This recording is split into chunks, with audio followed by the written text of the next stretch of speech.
This weekend, wow, it is for everybody. I imagine this weekend was weird. It was weird because for like half a day, we did think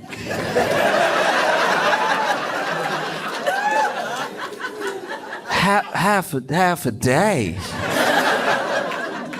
That's so long. Half of a day. It's a very long time to think the president. And then, you know, we found out, oh, that wasn't the case. And they posted, you know, the news reports came out. They were like, the president's been found golfing in Virginia. It's like, don't say found like that. Found. Like a lost singer. Found. It's insane. Just say he was golfing in Virginia. Found in Virginia? It makes it sound like the White House didn't know. I'm pretty sure they drove him. Found. 12 hours is too long to think somebody's dead.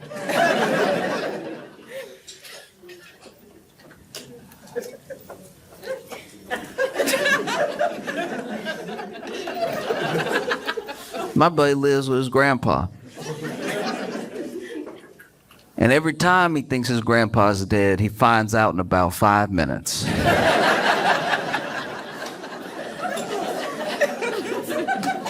His granddaddy does that sleep you only do when you old.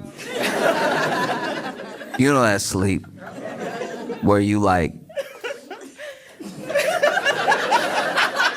Like, I don't know why, but like, it seems like after 70, people just sleep with a little bit too much neck.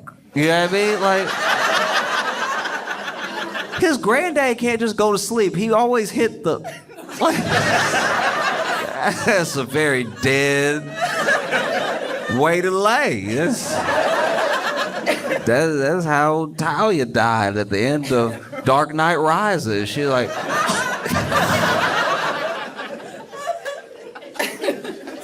The neck crank is a surefire way for somebody to put a spoon in front of your nose to see if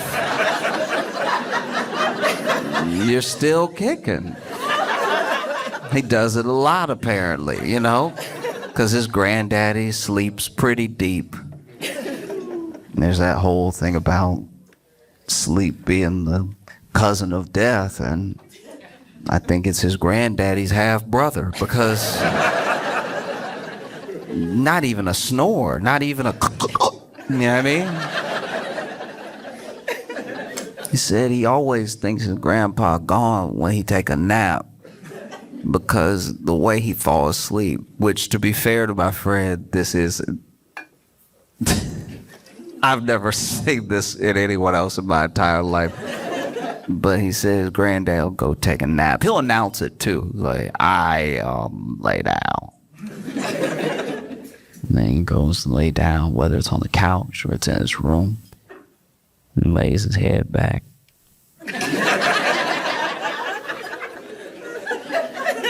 And he said the way his granddaddy falls asleep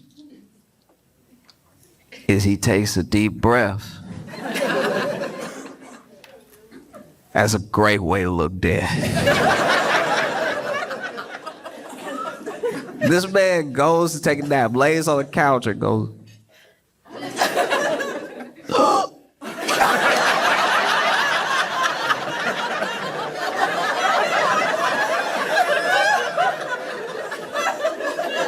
Now, to be fair to his granddaddy, every time he wakes up, he does finish the breath. Said his granddaddy never wake up peaceful. He always wake up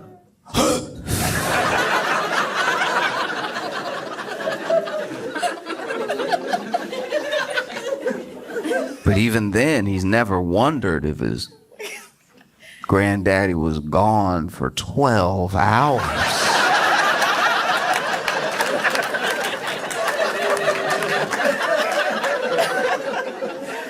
12 hours. Jeez. And we thought that because Trump doesn't look good. You know what I mean?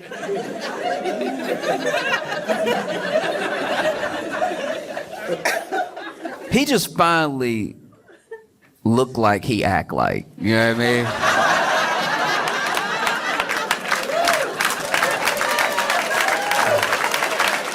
Like if somebody listed everything a person did next to everything that they ingested, you'd be like, that's not a person who's well. And finally, he doesn't, he just doesn't look like he's doing great. I didn't even know the term. He had some venous thing. Turns out that venous thing was his ankles. His ankles, I don't know if you've seen them. World leaders have seen them.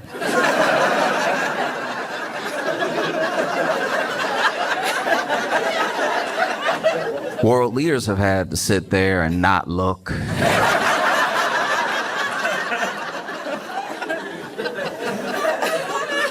In case you're not familiar, look, Trump's ankles are...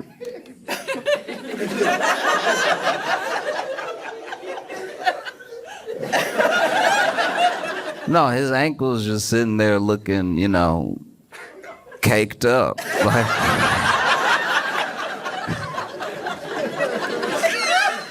I mean, he got some thickums under those socks. Trump's ankles have quite a bit of booty. I can't imagine what that must be like to be an aide in the White House and walking next to the president, taking orders from the president of the United States, but all you can hear is his ankles clapping.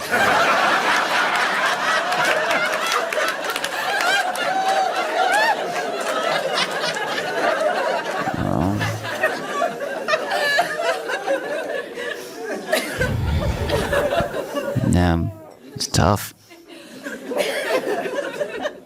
It's tough, it is. It's like his ankles and then his hand. That hand. His hand is black. Like it's Imagine being Donald Trump and turning black.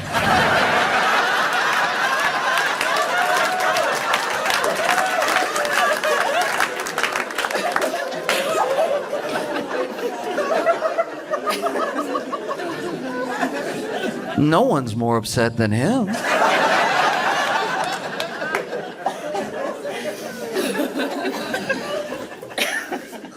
No, that's bad. And that is tough. He's over here trying to live, and if you just don't have something on the schedule, people assume.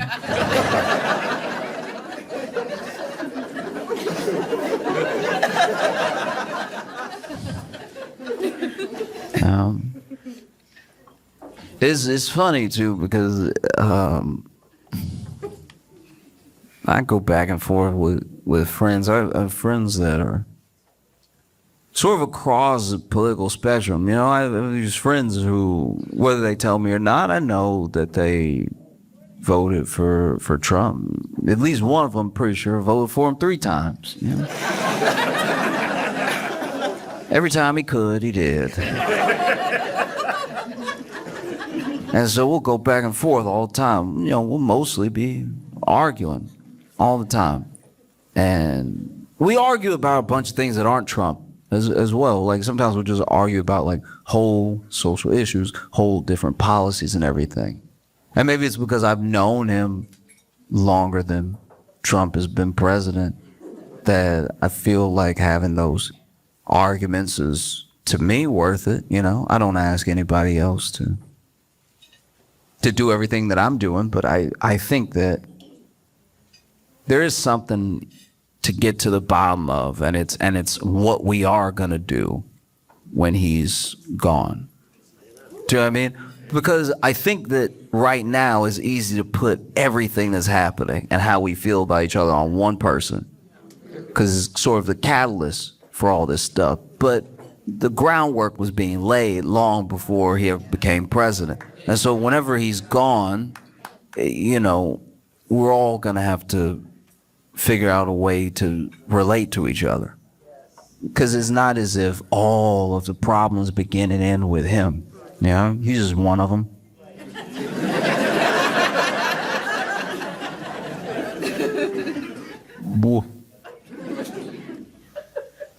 But I don't know. No idea. It's maybe. We don't know. It could be any day now. It could be 200 more years. Truly, like, my grandma was in the nursing home before she passed, and I would go visit her and everything. My grandfather as well, at different times, they were in nursing homes, and when I go to visit them, you'd see people who had to be 3,000 years old. And it's like, I don't know, you try to live a life that's full of love, and like you try to make memories and moments with family, with strangers. You want to have a full life. You want to have a life that you look back on and you're proud of the impact you had on people, and along the way, try maybe, I don't know, eat right when you can, but enjoy yourselves, And drink sometimes, not too often.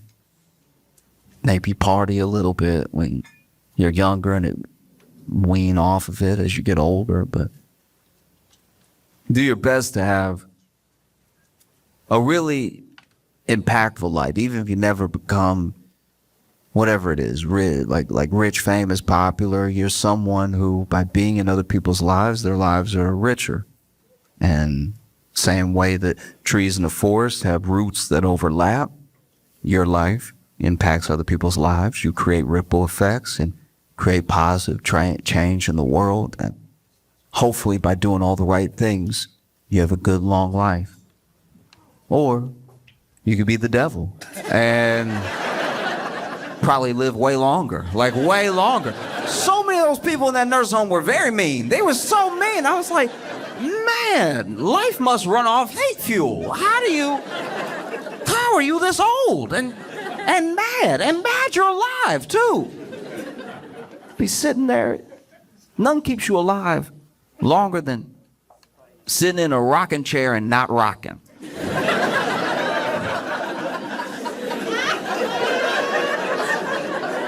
Imagine, you gotta really be a bad person to sit in a rocking chair, have the joy of rocking and not even want it.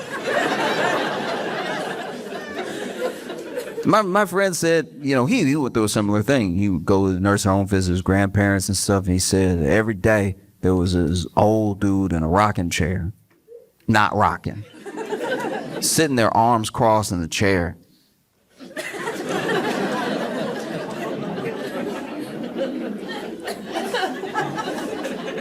Everybody walked by. People would say hello to him. Finally, he was like, you know what? I say hello to this man when I pass him, and we never really have a conversation. He doesn't speak to me, and I don't take it personally because you never know what people are going through. Some people, you might think they're being rude, but maybe they have something going on. Maybe they have dementia a little bit, or maybe they're in their own head about something, trying to remember something and doing something. So he said, I'm going to make a point the next time I go there to have a conversation with him. You know what I mean? Because that's the one thing he said he never saw anybody do. And so next time he went to visit his grandpa, on the way out, he walked up to him and he was like, hi, how you doing? The man said, I'm alive. And it's like, well, I hope you're having a good day. He's like, why would it be a good day? And, well, you know, it's nice outside and everything, sun shining. You're in a rocking chair. And he was like, I'm in a rocking chair. I don't like this rocking chair. I just sit in it so nobody else cares.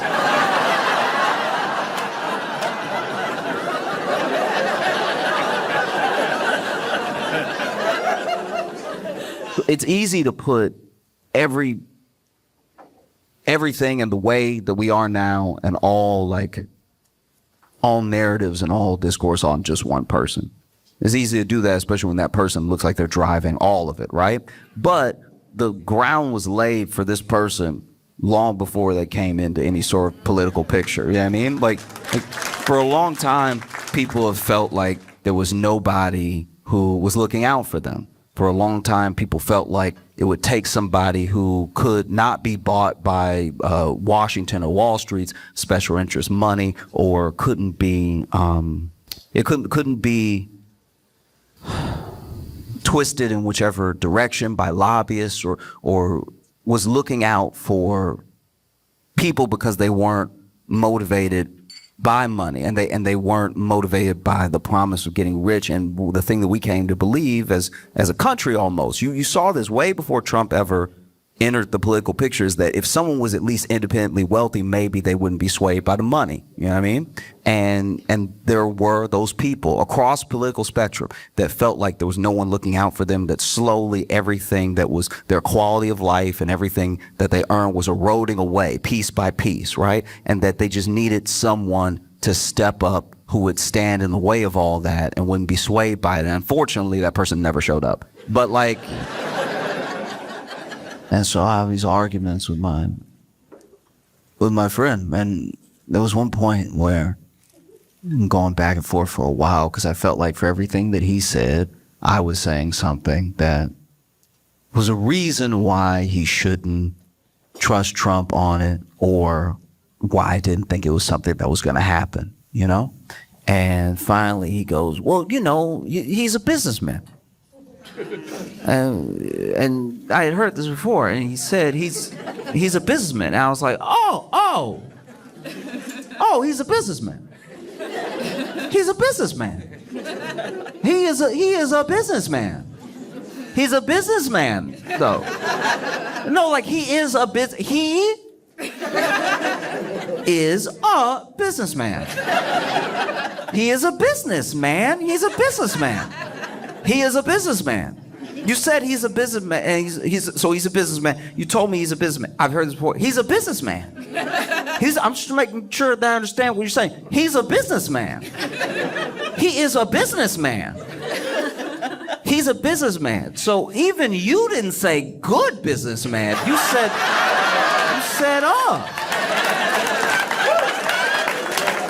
You said, as in he's one, as in, yes, he does business. It's a businessman. Yeah. He's a businessman. He is a businessman that bankrupted a casino. You know casinos. You know those things you don't generally leave money with. He bankrupted a casino. He's a businessman. He bankrupted a casino. A casino, though. He's a businessman. It's a businessman. Bankrupted a casino. And look, I'm not a businessman. And I don't own a casino. In fact, whenever I go to a casino, I don't even gamble. I just do the show. I've done some shows at casinos. And then, I do the show, and then I go back to my room. I leave. I don't know the ins and outs of running a casino. I hardly know what it's like to really, enjoy yourself at a casino, walking through and playing games and stuff. I've walked with other people as they've wanted to gamble and stuff like that. I've been like awkwardly standing there, but I don't know what it takes to run a casino. And maybe this casino, look, maybe I'm throwing this out there as an olive branch. One of many I'll extend. Maybe this casino, this one, maybe had those slot machines that really give you credit for how hard you pull them.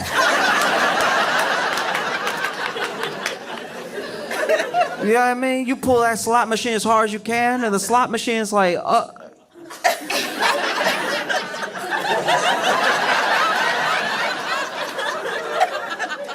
okay, Daddy.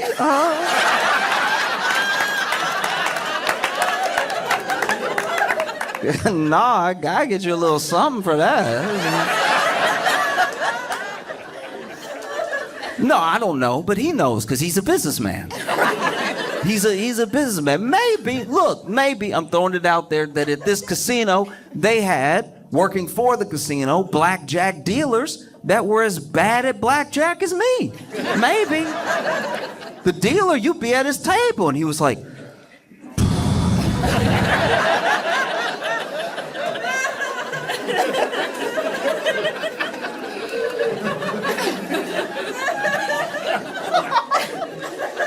you said hit?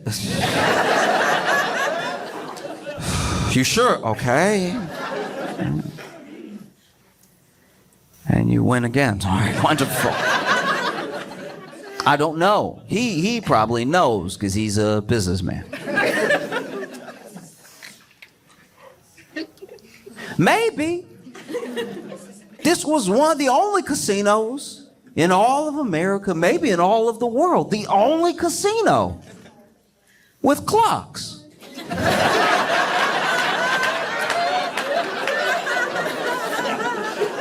Who knows? Maybe just over the poker table was a clock, and people were like, 9 already? I should go home. I've been here for quite a while.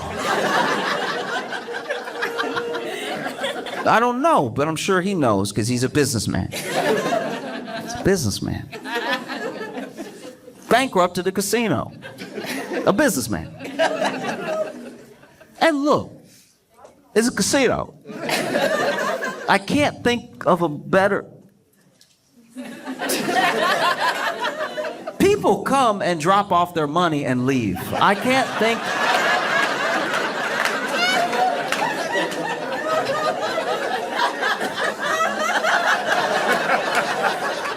I am not a businessman, but I can't think of a better business to make money. You can't even have casinos everywhere. But, you know, this is my thing. A part of me does understand how someone could think all we need to do is get a businessman in there to fix everything, because I think that America runs so much like a business, even in the parts that it shouldn't, that obviously we're going to think everything translates to business. You know? Like I didn't, this was where I was naive, I'll tell you right now. I thought that even if there was no national pride or community, or even if we couldn't find some sort of like camaraderie as Americans, we at least, at our very core, loved money enough. I thought we loved money more than anyone loved him. I thought as soon as somebody messed with the money, we would all come to our senses and be like, yo, not the money. That's the only thing holding this together. But then you see there are people whose lives have already been ruined. Because of his policies, you could lay all the blame at his feet, and they're like, I'll figure something else out. You'll figure something else out. That's crazy. That's a crazy thing to say. Especially when, like, what? 12 months ago, you were screaming about eggs. And now your business is in shambles. And you're like, who can say? That felt insane. But also, I think that if you look at America as a business, it would make sense that you would want a businessman in there. But the thing is, you can't run the country the way you run a business.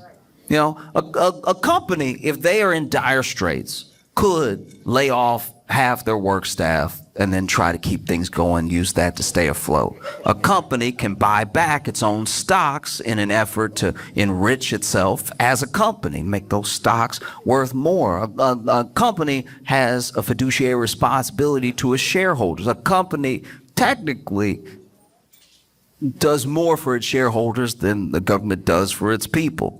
And so I could see how people would be like, oh, we'd at least like to get that.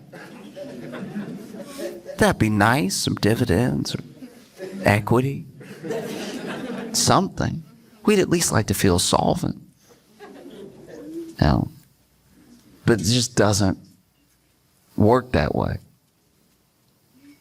And I don't think it should. I think that a business now is very different than a business before. Like there's a thing that happened, and maybe it's only like my frame of reference because of age and everything, but I think that something happened in 2008 that we haven't recovered from still, which is that, like, for the first time ever, companies that truly screwed up beyond measure, like actually beyond measure, like they should have crashed everything. This is the type of stuff that you read in the textbook and then they, hung everybody. Like that's... We don't realize it, but that's the level of like nasty that it got in 2008. If you had, knocked off a couple 100 years and put it in France, there would have been a guillotine. You know what I mean? And instead, there was a bailout, but instead of a bailout of the people, it was a bailout of the companies, because we believe in business so much. We believe that everything works like a business, to the point where even the politicians, naively, maybe some of them sincerely, were sure that if we keep the business afloat, it'll keep the people afloat, because then people won't lose their jobs, and then people will still be able to get these services, and people will still buy these products, right? And what ended up happening is that, so many people were foreclosed on, so many people lost their jobs anyway, people's like 401ks and retirements were destroyed, and then the people that they gave the bailout to sort of, trickle down the economics, something got stopped up right at the top. And so people who had wrecked the economy beyond measure got a bonus. They got a bonus for wrecking usually when you break something. And ever since then, it feels like business is about not being left holding the bag. That's what real business seems to be now, is that you do everything you can to extract as much value as possible, and then you dip before everything comes crashing down, whether you dip because you sell the company or you dip because, you decide to shutter it after you've like fired everyone and ruined it as a service and everything. Basically private equity, right? So I believe he's a businessman. I do, because I'm sure, look, if we're talking business, to his credit, I'm sure that he was not worse off for bankrupting that casino. I'm sure it was the people that worked at the casino. I'm sure he stiffed some of the contractors who helped build the casino, but I'm sure that he found a way to leverage that debt, because he loves debt. He found a way to leverage that debt into his next venture, and then he started selling steaks or whatever. I don't know. Like, it was just, it's been a lot of products.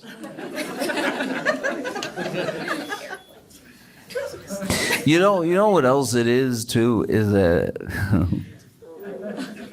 You can't focus too much on this one person. It makes him more important than he really is. I understand that he's president. I understand he's one of the richest people in the world. But as far as importance, it's about what lasts, you know?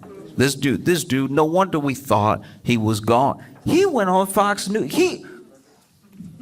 No wonder we thought he was gone. Trump went on Fox News. Everybody forget this. Trump went on Fox News and just started randomly. No one asked him. Randomly talking about how he was trying to get into heaven. And it's like, then you know.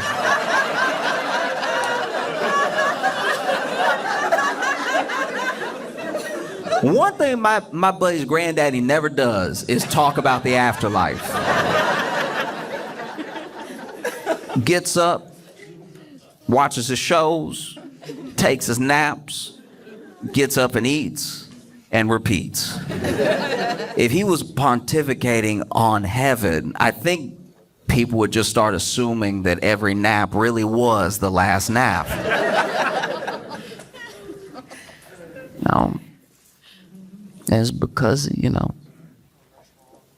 a man's hand. Guys, he's turning black.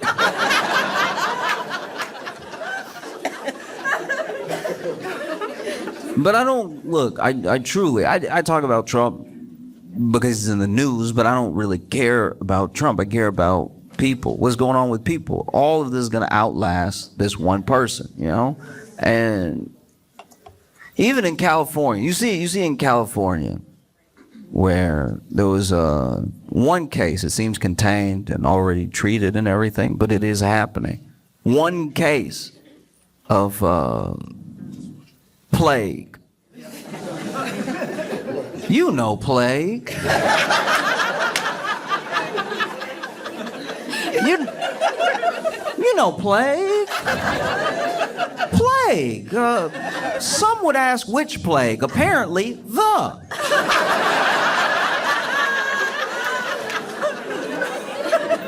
You know plague from the producers of the Middle Ages. Plague.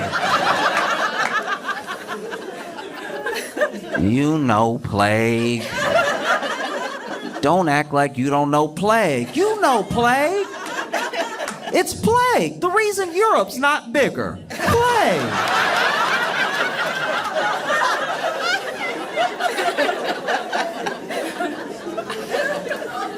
You know plague.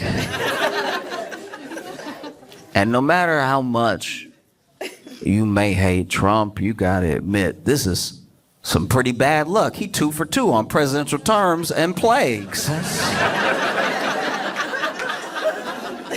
That's crazy. That was wild. Yeah, first one a fluke. The second one, how did a plague skip Biden's era? Like that's.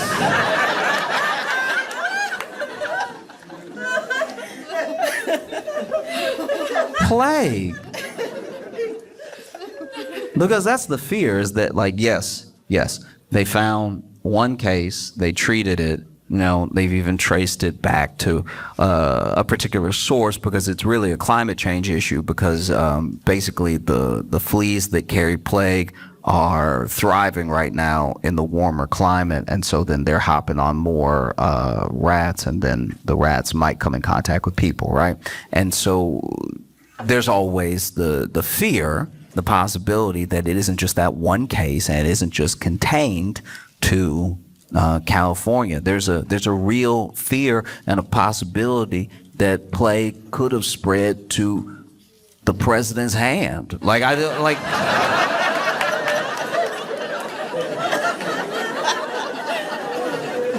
it's possible. Because what we did, and how do I put this? What we've done in the U.S. as far as presidents is not exactly like we're picking young ones. You know what I mean? Whatever you do, whatever that thing is, whether it's law, is military, or it's business, we seem to want you to have a wealth of experience in that field. Because there's going to be 3 branches of the government, and you may not be familiar with all of them, even if you're a career politician. You may not know how to like wade perfectly through all of them. But, you know, if you have a lot of experience in one thing, that could win you the trust of the people. And we haven't had a young president in a long time. I mean, like, Kennedy was one, like, young ones, like a young guy being president. And we haven't really done that again. Like, you know, what we've done is we've let confidence and swag make up for youth. If you are the president and you present yourself in a way that makes us feel good, we will turn that back over to you in the sort of social capital that youth usually carries, right? Because we want you to have experience, but at a certain point, we have to be realistic, right? Like, Bill Clinton wasn't young, but he had a saxophone.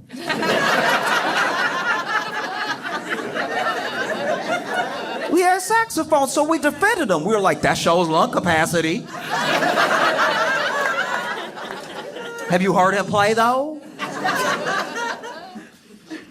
And then you had George W. Bush. Look, George Bush wasn't young, but he...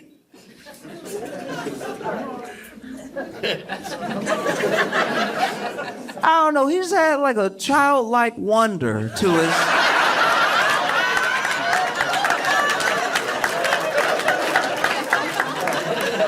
You could always tell when he was addressing the nation and he had also just learned a new word. Bush would be up there like, terror.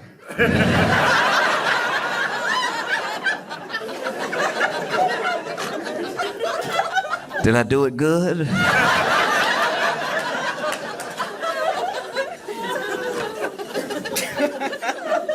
And then you had Barack Obama. And Barack Obama was younger than some of the people who have been president, you know, before and since, but he wasn't a baby. You know what I mean? Like, he wasn't incredibly young, but he had that exact thing I'm talking about. He had an energy that was like a mobilization behind him, and he had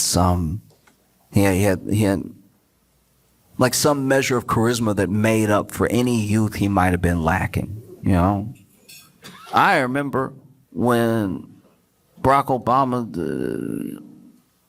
sang that Al Green. That was incredibly uncomfortable.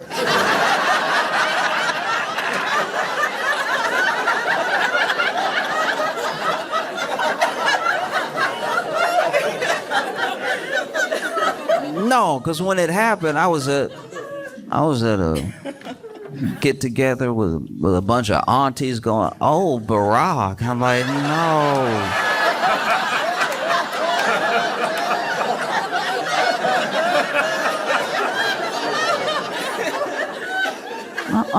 No, I'm trying to have my dinner right now. What you doing? Can't eat meatloaf in these conditions.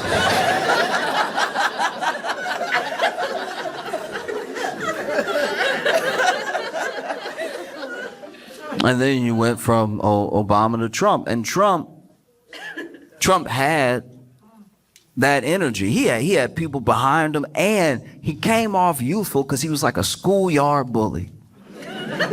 Anytime somebody said something, any interview that went awry, he was ready, nickname, anything. He was just coming at you all the time. It's like he fed off of it. It was his favorite thing to fight with the media and get people riled up. That feels like youthful energy. That feels like it's going to be here forever, you know? And then we went from Trump to Biden, who, to be fair, told us he was going to be old.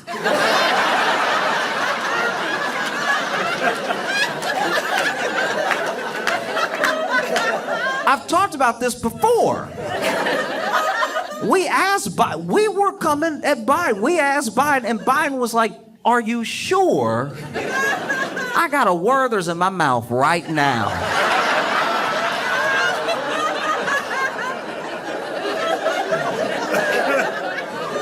I'll do it if you want me to do it, but my car does smell like potpourri, so.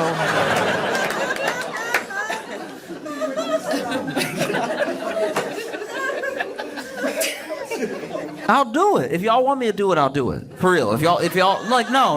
Like if I'm the only one that can stop them, if I need to do it, I'll do it. But just know, when I shake world leaders' hands at the G7, G20, whatever, my hand will pop a lot. Whole handshake. It's gonna sound like Orville Redenbacher.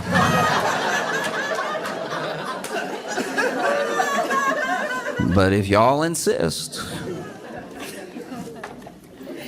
And then we got Trump again after Biden, and this feels very different. You go back and watch a rally of Trump from 2016, 2017, and then you watch a press conference now, very different. It's very, very different. I mean, it seems like he's dying. Like it's because look, I'm not.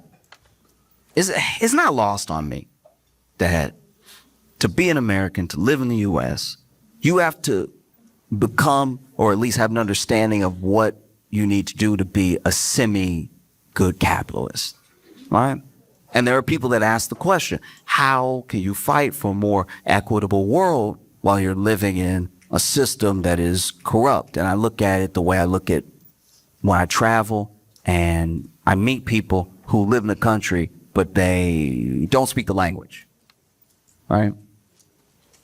Like, your native language is compassion and charity. You weren't made specifically to speak the language of margin calls and derivatives, dividends and everything. That's a language you can learn to get by because you live here, but it's not a language you were born with. When your parents are raising you, or when you have fond memories of being a kid, they all come from things much, much deeper than money. And then as you get older, you clearly need money to get by.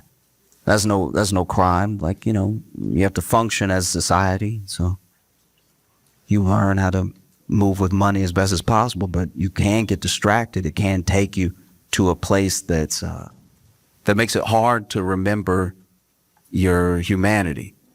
You know what I mean? Like, some people look at anyone who has succeeded in business as someone who must have earned it, but that's not how all business works. You know what I mean? Like, if I own a house and I set it on fire and I run out of the house, am I a genius, or did I just have an insurance policy?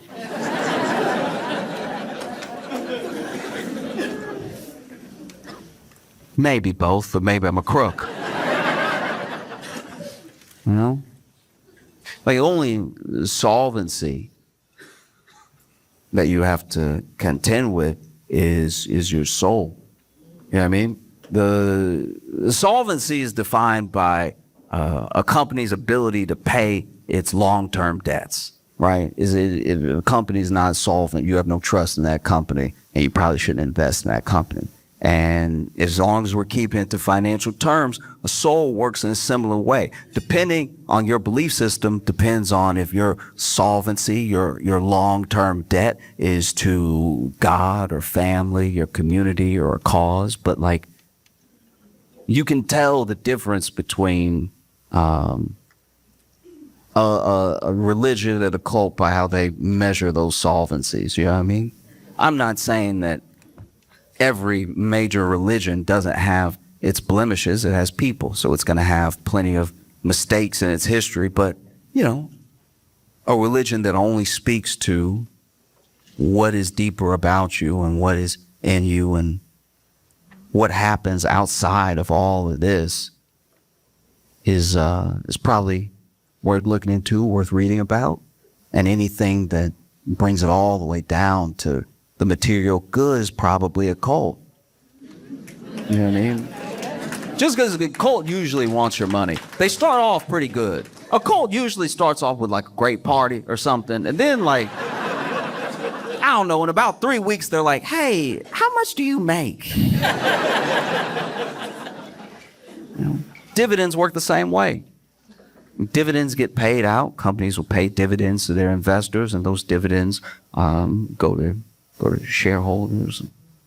They go to investors, and if you have ever been the beneficiary of someone's kindness or goodwill, then you have dividends to pay throughout your life, you know? And I don't know if that can be understood if you only understand business. You know? Country isn't a business. It just isn't. You know what I mean? Like,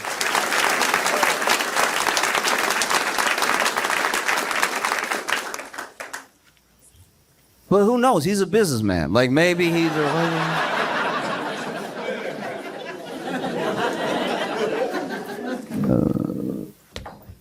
Trump is a businessman the way JFK Jr. was a pilot. You know what I mean?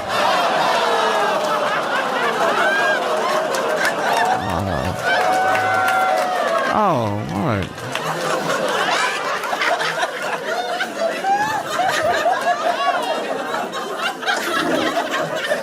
No, you should groan. You're on the plane. Welcome to the Josh Johnson Show. Josh Johnson, joined by my co-host, fellow stand-up comedian Logan Nielsen. Logan, how you doing, buddy? I'm doing well, man. How are you? Yeah, I'm good. Doing all right. That's fine. I'm doing well, man. How are you? Yes. Yeah. You know? I am here and I am alive. Yeah.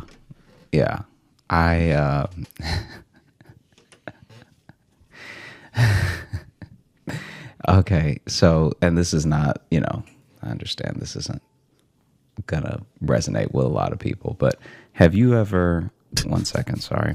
Have you ever been through like a major storm? Oh, yeah. Okay, what were some of the major storms that you went through in life so far? Do you remember them by name? No, because the ones we get in the Midwest don't get names because they just happen a lot. You just get tornadoes and you get blizzards. There was in Chicago, the polar vortex. That was a big one because that was where it was like crazy cold, like a lot of snow, but also like the coldest it had like ever been in like 100 years or some shit. But so that's the only one that had a name. But otherwise, out here it's just like reason to get in basement is what you that's what you get around here. Yeah. Okay. I feel like they can't know that stuff. They can't know it's like the worst storm in 100 years and it hasn't been this cold. It's like whenever they say that, I'm like, what are you going by? Like, I understand records. They have records. Yeah, but I'm telling you, man, I don't really trust our Doppler numbers radar against like someone who was just using like a regular mercury thermometer back in 1902. Well, they don't always go with that. But I mean, thermometers haven't really changed in how they work. So if it reads -7, it's -7. Like that's not just because it's digital doesn't mean it's different. I understand, but you can't tell me that the first thermometer that somebody made, they thought to go negative. Well, do you see what I'm saying? That's all I'm saying. I'm saying that like when I looked at thermometers when I was a kid, it started at 0. I never saw it go backwards. Sure, but also the question is, we're using a Celsius thermometer because that's different too. Yeah, but they still tell us in Fahrenheit. Right, I know, but I'm saying it would make sense if your thermometer ended at 0 if it was Celsius, because that'd be freezing in Celsius, you know. Yeah. Listen, I understand the point you're trying to make. You're an idiot, but no. You do this all the time. Whenever I'm like on to something, you're like, you are not onto something. Your thing is dumb, but I somehow don't have a rebuttal.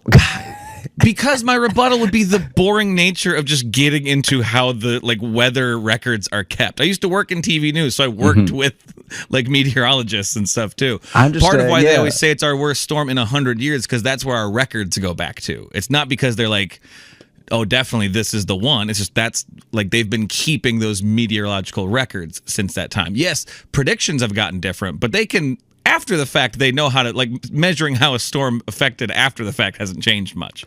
Like there's other stuff, but like they know like, oh, like precipitation, that way of measuring has existed for a long time.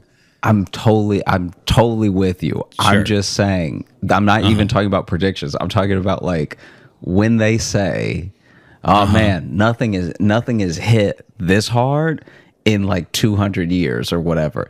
Even the records, I'm just saying the records were kept in a way that was poorer than what we do now. So then I'm like, okay, now this being the worst storm in 200 years, the record from someone being like, well, this barn got blown clean off. So like, this is the worst storm I've ever seen. And then you track that all the way down to like present day where it's like, oh yeah, it knocked over a cement building.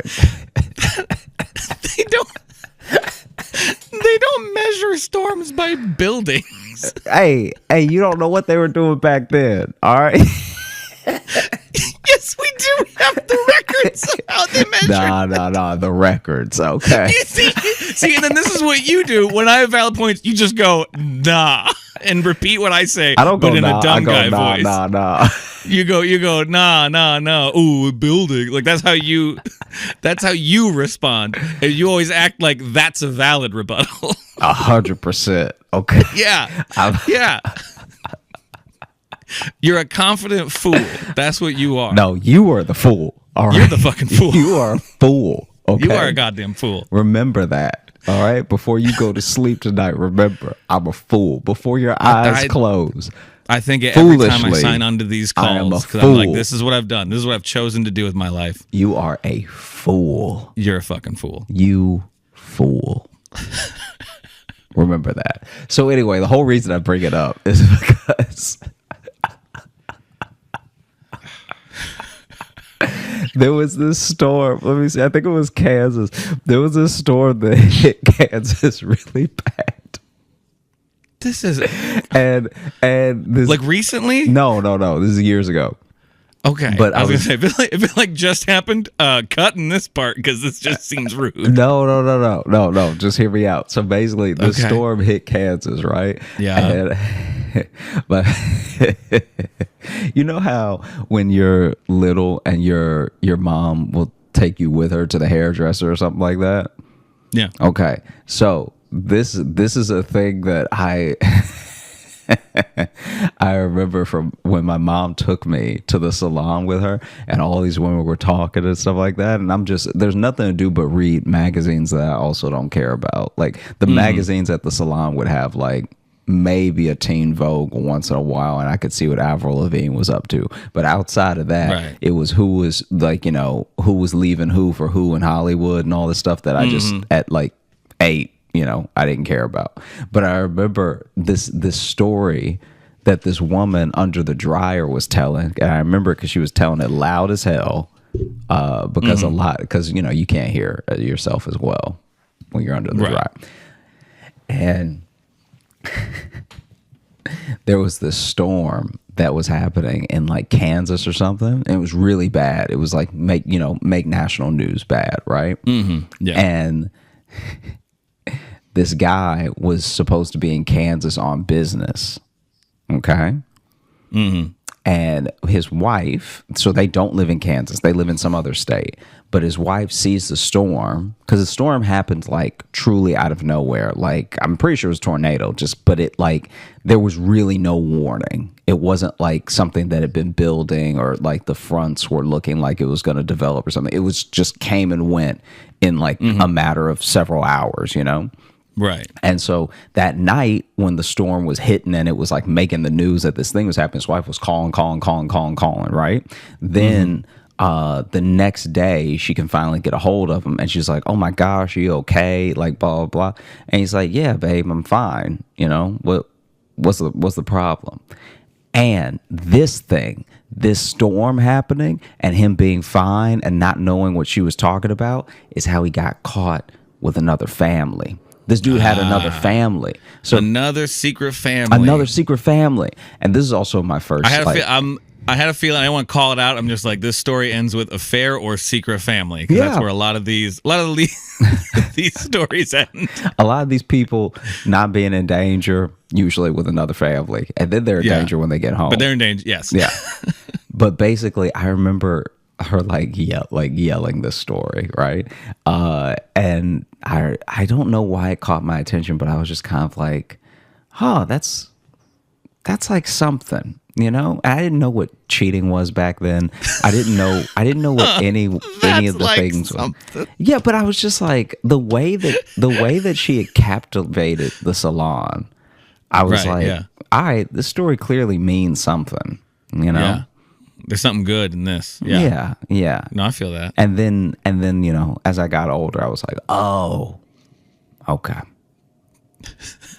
Secret family. Oh, secret families. That's good stories. I'm gonna make a podcast out of that. Yeah, you really can't have them like you used to. You know, really can't. We've talked about that. No, We've I know. talked about Yeah, that. I'm surprised when anyone.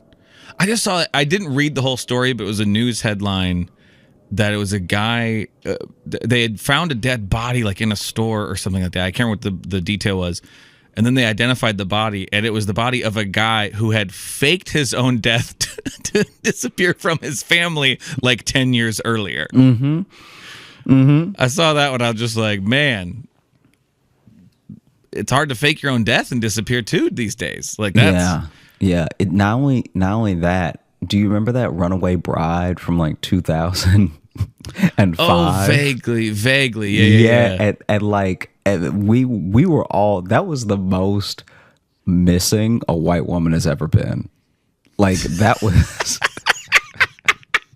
that was truly wild, because I remember it must have been her family that paid for that billboard, but they did something initially that was big. I remember because they used to always cut to the billboard when they would do the story. Yeah. And it was truly wild. And then when they were like, oh, she's been like, she essentially gone girled herself, but it was because she got cold feet for her wedding, I think, or at least that's what like the prevailing narrative became. Right. Yeah. Yeah. I vaguely remember that story, but I do. Yeah. Yeah. Oof. Yeah. It's not easy.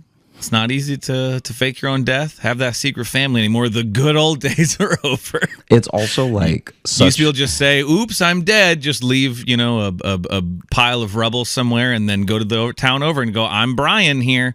Used to be able to do it that way. I gotta look up when did Runaway Bride come out? The movie would have came out late 90s or like 2001 or 2 or something like that. Because people started calling her the Runaway Bride, because like once they found out the whole thing. But it's like you can't not want to marry this dude that bad.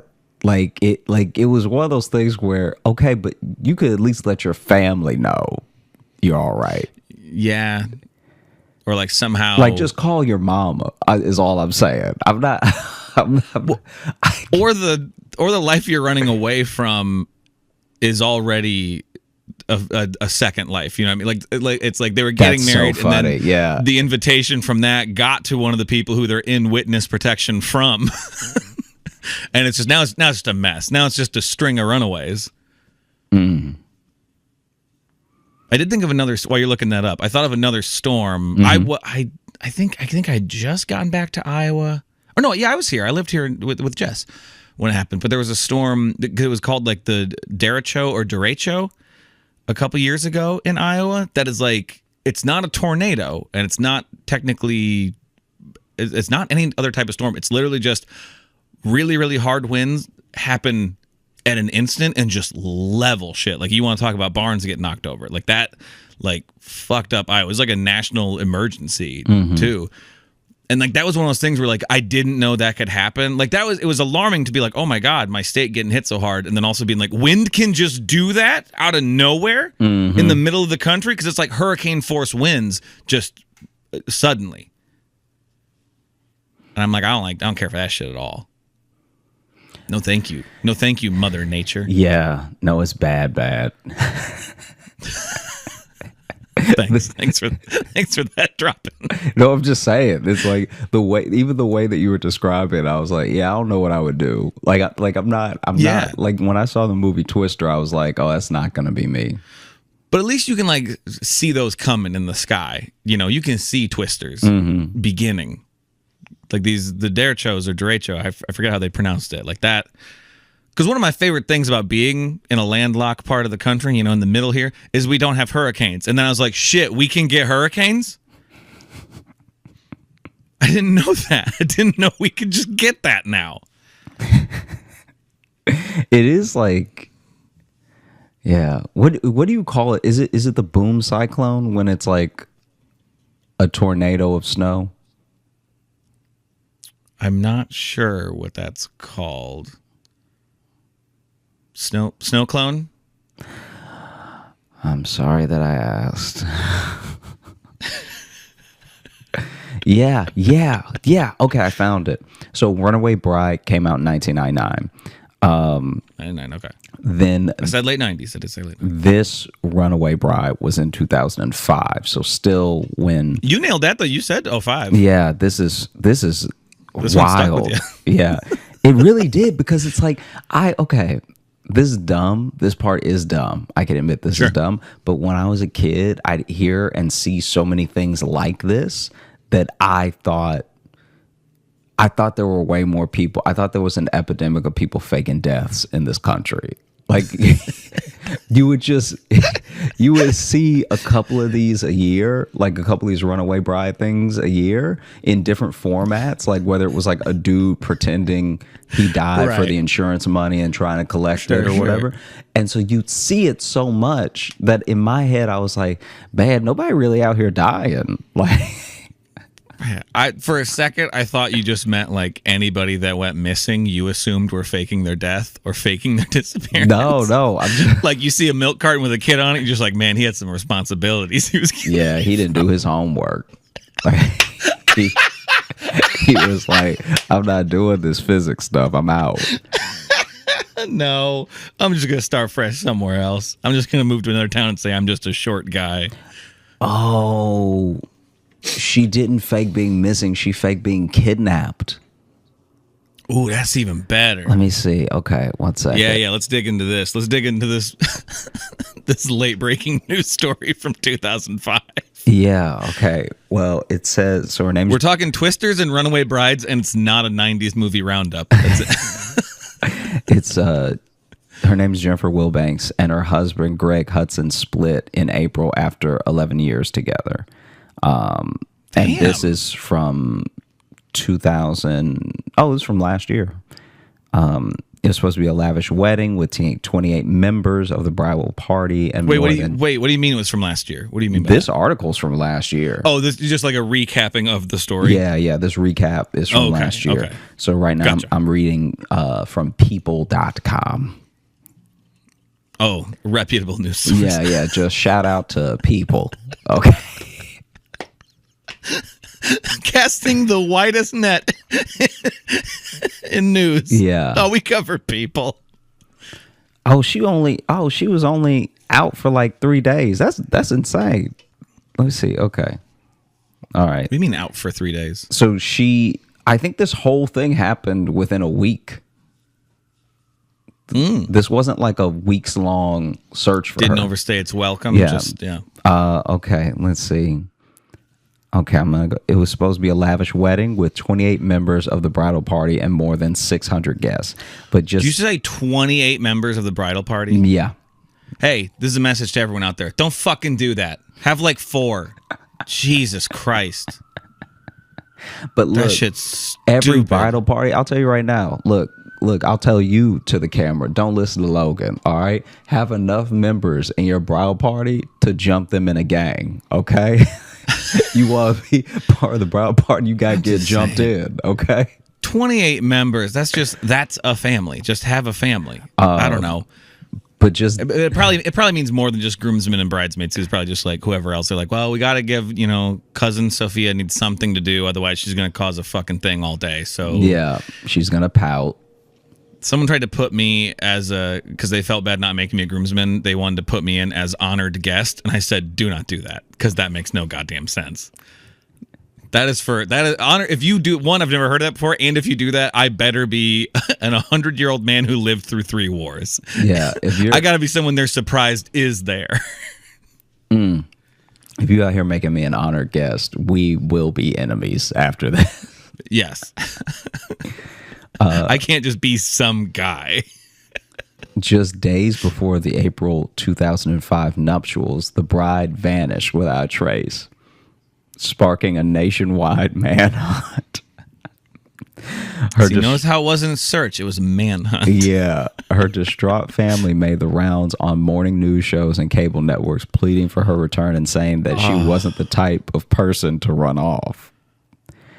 But they were wrong. people knows how to like tell a story, because what people will do is that they'll leave you on a cliffhanger in the paragraph, put an ad. So right in the middle of she wasn't the type of person to run off, there is an ad for a Grinch hoodie for the holidays. And then as you scroll past the ad, but they were wrong. Well, you'd hope they know how to structure it. They've had 17 years to cook up this article. Yeah. Jennifer Wilbanks, then 32, was found 3 days later in Albuquerque, New Mexico. She claimed she had been kidnapped by a Latino man and a Caucasian woman while she was out for a run.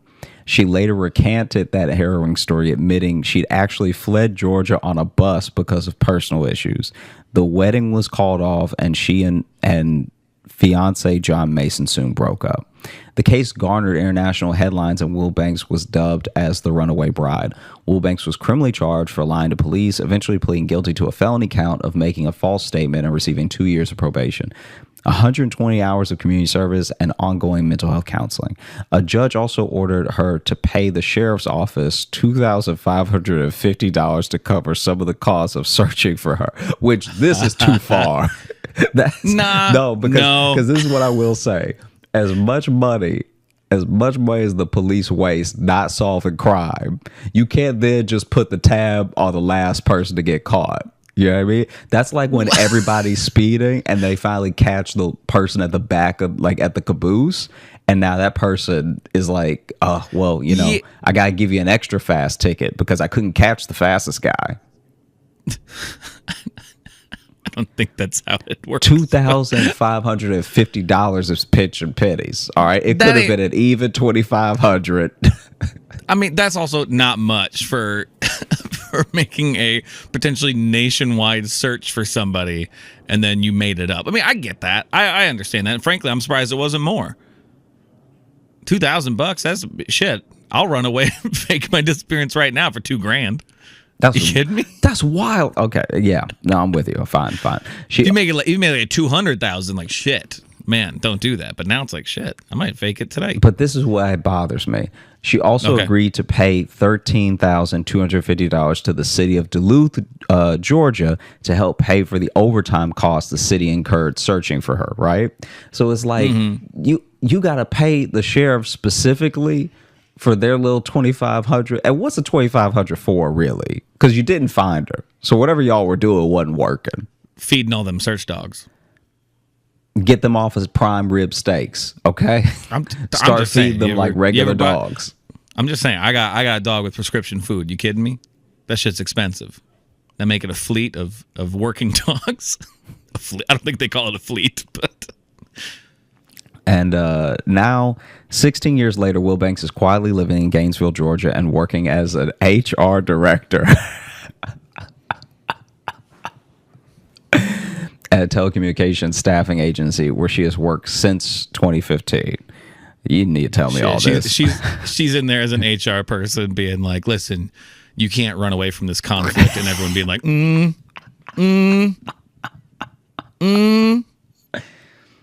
Can't I? Can't I, though? I feel like I can at least for a couple days. Don't you think, Steph? She can at least never, call someone out for calling in sick when they weren't sick. That's one where it's like, you got to let it go. Bro, you couldn't win an argument with your family ever again. Yeah. Because if she's ever just like, well, remember when you did this? Then it'll be like, do you remember when you made us thought you were kidnapped for 3 days? Yeah. Do you remember that? And not to mention the wedding we fucking paid for. Not just 3 days. That didn't happen. 3 very important days. You didn't just get kidnapped on a Monday. All right.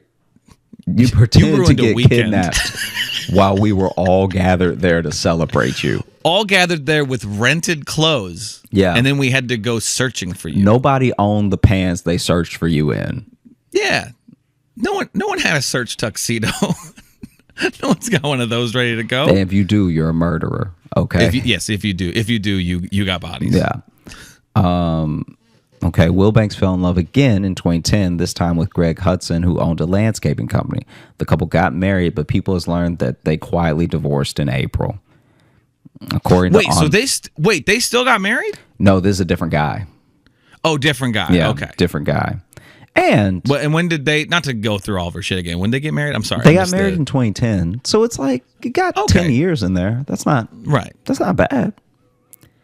Yeah. According to online court records, Greg Hudson filed for divorce in March and uncontested dissolution of the marriage. The divorce was finalized 30 days later, and the couple's assets were divided. As for the Runaway Bride incident, this article is way too in their business. I really hope that they never come. Like, when you think about it, this is a regular person. Listeners. This is a regular person. This is a regular person. And so the fact they went this deep on like a regular person is wild. They can get in all of our shit. Mm-hmm. That's too much. That's too much. Even as I was especially reading the other guy, he wasn't even there from the Runaway Bride thing. He just showed up later. Yeah. He showed up later, and then you know what? He didn't run away. He filed for divorce like a man. Mm-hmm. He walked up to her and said, "I'm done." Yeah. This is going to be hard, but I'm going to say it to your face and save you the trouble of thinking I've been kidnapped. Look, I'm not even wearing shoes, so you don't think I'm going to run anywhere. Mm-hmm. Barefoot telling you to your face, this isn't working between us. Yeah. Shame, man. What is? Like, I can kind of, for years on the, like, I've only thought about this thing 3 times in life. One, when it was happening. This specific story. One, when it was happening. Once, maybe in college when somebody mentioned it, because we were all kind of like, oh yeah, whatever happened with that, right? Mm-hmm. And right now. And and I'd say that's one more than I've thought of it. Yeah. I didn't have the time in college. Even thinking about it now, I can honestly say, I feel bad for anyone that feels the need to like just escape. Yeah. Just not deal with the thing and escape. But the way that you go about it is like, it's so like, I don't know if there's a different scenario that plays out. Like unless they found you in Albuquerque and you were like, well, they murdered me, so I can't go back. I'm dead. You're seeing a ghost right now. Like, the fact that that'd be a bold move if someone showed up like, aren't you that run up and ooh, yeah, avenge me. Yeah, because I don't know if you remember this, but they went on like a wild goose chase for those 2 people for a little while. I mean, I'm assuming. I don't really remember the story that well. Yeah. But. So you can't. Oof. Well, and it does really depend, obviously, on the whole story. There's, it depends why she was running away. Was it, an abusive situation, something, blah, blah. But then you do hear about people running away. I didn't mean to blah, blah, blah, something that heavy. But I just meant like that right there. Like, obviously, sometimes you don't know what to do, right? So you just panic. You're like, I've gotten too close. I got to get out of here. Mm-hmm. But you do hear stories about people who do it. And it's like they just kind of decided last minute, like, I don't think I want to. And it's not like they were held hostage. It was just they didn't check in really with themselves until like right before. That always fascinates me. Yeah, because of how you could be so like, I don't know, out of touch with yourself and then suddenly be like, I don't want to do this. Yeah. You know what I mean? I know exactly. Because then you do, and then on the other end too, you do have another person who's just like, what happened? Yeah. Yeah. Where'd they go? And also it's like that is the thing that sucks about that, is that it's like, even to what you said of like, now people are gonna maybe question you and be like, "Were you Exactly. doing something to them?" And it's like, "Nah, Yeah. I was not doing anything. Yeah. I was letting them plan a wedding they clearly didn't want." I was just loving them and supporting them and hoping they were going to be near me. Yeah, like that. Like If that again, we don't know the full story don't. in that way. We don't. I mean, we might. People seems to have their fucking financial records. Look, I feel like if that was part of it, it'd been in there. I will say, if this dude that she ran from is in any way a bad man, there have been multiple years and opportunities and distance to be like, Yeah. oh yeah, I was just running from him. That Yeah. I think people would like identify with way more. That would make sense. Yeah, I mean- you could understand that. And as there's a no story, reason to not throw him under the bus. You have national like attention, and you still made up that a Latino man kidnapped you. Yeah, still had to go and blame someone else. Had to go blame a brown man is what you had to go do. It was just it's very like Julianne Moore was in a movie exactly like this, except she lost a kid. Like her kid went missing. Do you remember that? Yeah. And she was Yeah, like, "Yeah, I think somebody black took him." Do you remember this? Oh! Yeah. Here's the thing. I went to a different Julianne Moore missing kid movie. No, she got like 3. No, I know. The one you brought up was Freedom Land. Yeah, so there's right? Freedom Land, which is based on a true story. Yeah. I went with The Forgotten, which is where aliens take the kid, like erase him from existence. Yeah. And I had a quick second of really trying to remember, was there a scene in that movie where Julianne Moore was just like, nah, some black guy took my kid. Yeah. And everyone's like, what kid? Because they disappeared him from existence. And if that movie took that hard of a racial turn, whoa, Yeah. we'd still be talking about it today. It's like I feel like her and Jodie Foster cannot keep a hold of a kid in a movie. Yeah, between the two of them.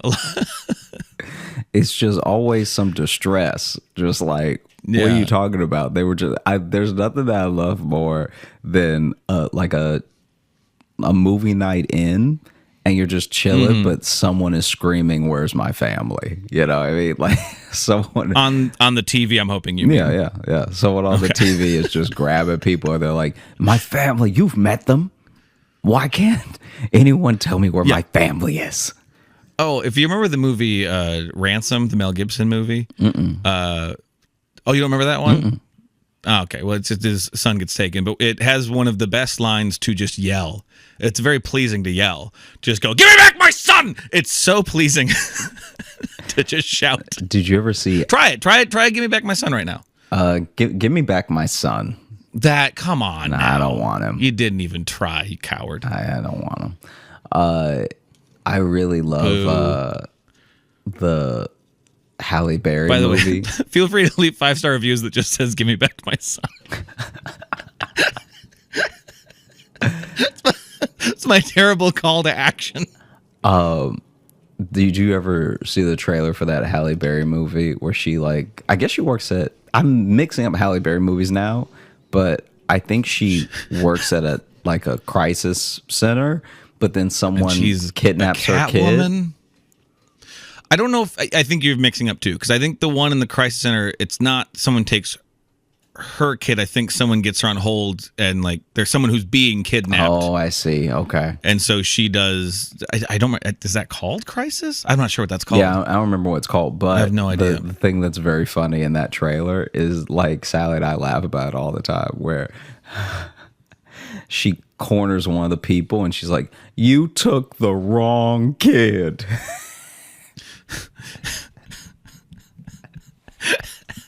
As if there would have been a kid, she'd have been fine with them taking. It's like there's a kid that's like, nobody really likes Tyson anyway, so Yeah, you had taken Tyson. I wouldn't have really cared. you I'd have took followed up, the but I wouldn't have cared. wrong kid. Oh man. Mm-hmm. Wow, we went on some turns there. Yeah. I don't even know. I don't even know where all that came from. I mean, I wanted to tell you about the salon thing for a little while, but You mentioned like magazines and stuff at at the salons. Do you remember highlights? Did you ever have highlights? I didn't get the fun ones? No, I just didn't get the boner for highlights that everyone else had. Like, I was just like, all right, it's there. It did not do it for me at all. I think it's like, to me, it was the closest thing to like a kid's like magazine or workbook. You know what? You know, when you're waiting for your mom to get her hair done or whatever, then it's like, all right, I can do a picture search thing. You know, this is what happened. This. But then some kid would always have them fucking circled in like pen or crayon, and he ruined the fucking highlights. Sorry. That's what would happen. So I would go to the doctor. I'd only ever see highlights at the doctor. I never saw them anywhere else, like no salons or like barbershops or anything like that. So I'd only see highlights at the doctor's office. And they were like, we had a lot of sick kids where I'm from. And so they were well worn by the time it got to me. That's probably why I didn't like them. That is a loaded statement. Well, look, we had just a lot of sick kids. All the puzzles were done. Like, it was nothing. It was like, we had a lot of. Where'd you fucking live? Chernobyl? Like, we had a lot of sick kids. I remember one time. This was like, in retrospect, this was very dumb of them because I was really little, and I remember. This was so bad. I still feel bad about this when I think about it. I was still a very small child, but I specifically remember this time I went to the doctor's office and there was a kid that was noticeably younger than me crying. And the kid was crying because the kid was going to need a shot. And whether it had never had a shot before or it had only had one shot and was really painful and memorable, the kid was already crying about having to get a shot, right? Okay. And so then the parent looked at me and was like, you know, tell her getting a shot's not that bad. And I was like, yeah. It's like I was trying to repeat the thing of like, yeah, it's not that bad. Like it's okay, right? And she slightly stopped crying a little bit, and then looked at me. And the mom was just like trying to get me to vamp about how shots weren't that bad. But I don't know, because I'm also like a kid, so I don't know what else to say. Like the first thing I said was just repeating what you said, you know? And so then she's like, oh, come on. And so I was like, yeah, it's quick and it's over, you know, really fast. And she's like, really? And I was like, yeah. I have to get them sometimes, like for medicine, or like I just start talking, right? But now she stopped crying. So now the mom is just like nodding and smiling and everything. And then I can't remember what I said, but out of nowhere, I was just like, yeah. And I mean, the last shot I got, the needle was only this big. And I have no. For the listener, Josh held up a very wide space between his fingers. Yeah, I just held up my fingers further than my head is apart.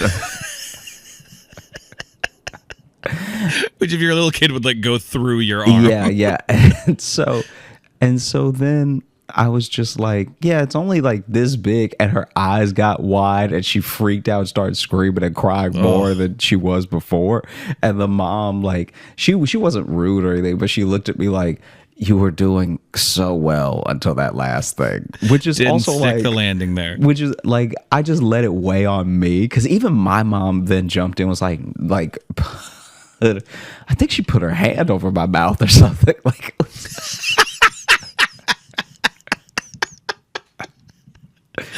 but I'm like, why was this my job? I don't even know this kid. Yeah, why is the bedside manner on me? I don't work here. I was low-key furious about it, because I was just like, what am I supposed to do? Yeah. Yeah, it's weird to put that on you. Mm-hmm. Oh, it was horrible. I still think about it sometimes. Anytime I see like a little kid cry in public, I'm like, oh, I did that once. Like I made that happen to someone. I one time was in, they were trying to get, I don't remember if it was like a checkup or if I was sick with something. They were doing blood work. I don't remember exactly why I was there. Oh, I think I had like strep throat or something. I think I was pretty sick. And so they had to take a blood sample, but I was so dehydrated they couldn't get enough blood out of me. They couldn't, so they had to stick me like 8 times.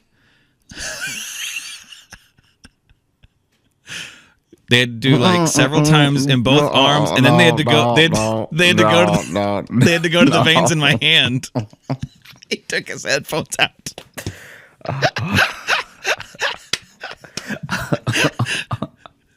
No, thank you.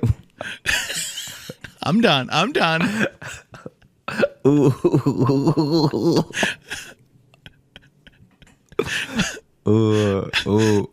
Yeah. Took me a long time to come back from that. I had a grudge against doctors for a while. Oh. Yeah. Oh. I'm sorry. That's real messed up. You gotta stay hydrated, kids. That's the lesson there. One time, when I was at the doctor, I was still like relatively young, but I wasn't little anymore. I was maybe like early teens, and it's just funny because when you're a young teenager, you're getting to see older teenagers which feel like grown-ups to you, and then younger kids which feel like itty bitty children to you, right? So like you actually, I don't know how to describe this exactly, but when you were like 13 and 14, you have this feeling in life that you actually don't have again until your 20s, where when you're in your 20s, people in their 30s seem like real adults to you, and then anyone younger than you seems like a little kid to you. Yeah, like all over again, which is crazy. Because that's a good point. You feel that when you're like early teens, you're like, I'm not a baby, give me some responsibility, or like, don't talk to me like that, I'm not a little kid. But then you see like someone who can vote or drink, and you're like, wow, they're like a grown up. You know what I mean? Right. Yeah. And then you're 22, and you're like, I can vote, I can drink. Don't come at me like that. And then you see someone who has their own apartment, and you're like, wow, you're a real grown up. You know what I mean? Right. Yeah. And I remember I went to the doctor's office. I was like 13, 14, and this little kid was wilding so hard. Okay, that I think they needed to give him a shot or something, and the door to the office wasn't all the way closed. So as I'm passing by, I see them like struggling with this kid. And right as the doctor was like about to give him the shot, the kid wiggled just right and got a foot loose from the nurse, and like not even intentionally, but kicked the doctor right in the balls. Occupational hazard, man.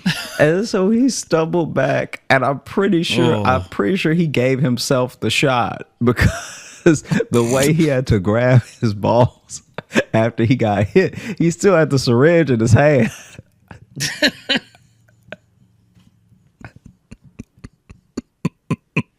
So that dude got kicked in the balls and a shot of penicillin at the same time. Well, you know.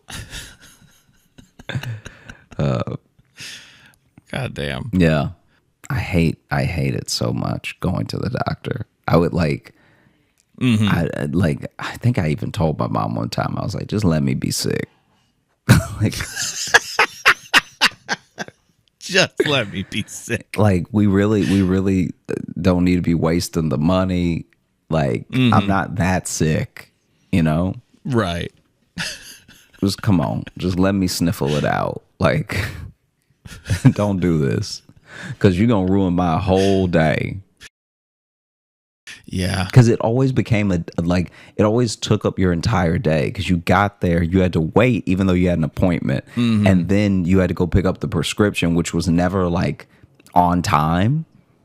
Right. Because the doctor would tell you like, oh yeah, this usually takes 30 minutes to fill, so you can probably leave right from here. We're gonna put it in now, and you can just go there and it should be ready. And that never happened, because they don't work at the pharmacy, so they don't always know what they're talking about. So then you get to the pharmacy and they just have the attitude of like, why would it be ready? Like, who are you? Yeah. You someone important in this town? Yeah. Why would I have this ready for you? No, it doesn't make any sense. Why would this be ready? Yeah. And then, And I hated going to the doctor too. I softened on the doctor as I got older because I had to start going to the orthodontist because I had braces. Mm-hmm. And those were always long appointments, always annoying. And then like even you going for the routine ones, you're getting like the rubber bands replaced, like you're getting your braces like tightened and stuff, which was just an infuriating experience. And anyone who had braces knows like it's an uncomfortable experience. Even at its smoothest, there's still just a guy in your mouth for a while, like basically punching you in the teeth with a little rubber band pliers thing. So that became, for some reason, then the doctor, I got less worried about going to the doctor because I'm like, well, at least I'm just not in the chair, just having the ka-chunk in my face all day. I always wanted braces and I never got them. So I never really. You wanted them? Yeah. I was very worried that my teeth were starting to be crooked when I was early teens. And Oh, really? luckily they didn't. Like, luckily it never happened. But I remember I went to the dentist one time and they were like, oh, yeah, your back. It was like something in the back of my mouth where they were like, it's starting to curve a little. So we'll want to watch out for that. And I was just like, do I need braces or something? My dentist. This is wild. I don't know if this makes him like an honest man or if he was just this nonchalant because he didn't care. But I asked him if I needed braces and he was like, couldn't hurt. I mean, and I get what he meant, but I was just like, right. I asked you a yes or no question based off something you just told me. yeah. Yeah, we eventually had to just tell the orthodontist to take them off because I had them on for too long. And so have I not told you this before? I swear we've talked about this before. Maybe we talked. I don't remember you telling me this. Okay, because you're supposed to have like braces on average for like 3 years at most. You want like 2 to 3 years is like ideal, unless your like teeth are really fucked up. And mine were pretty fucked up. I had pretty fucked up teeth because I had to have.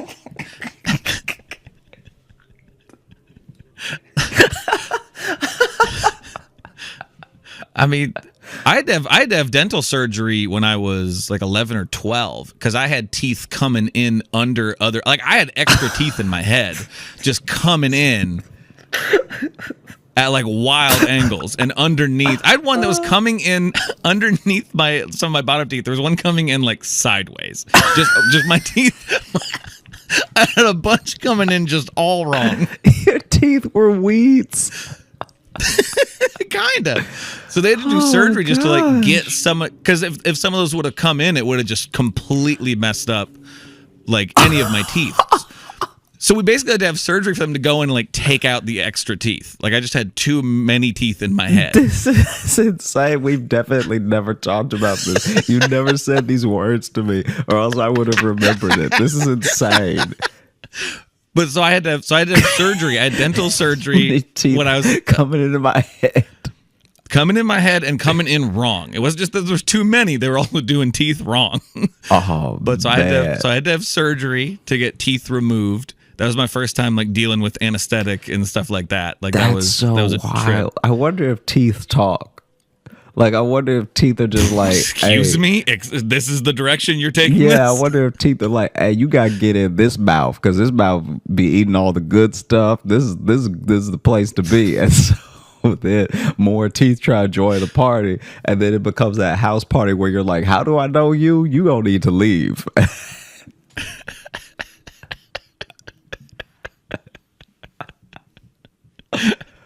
What? Yeah.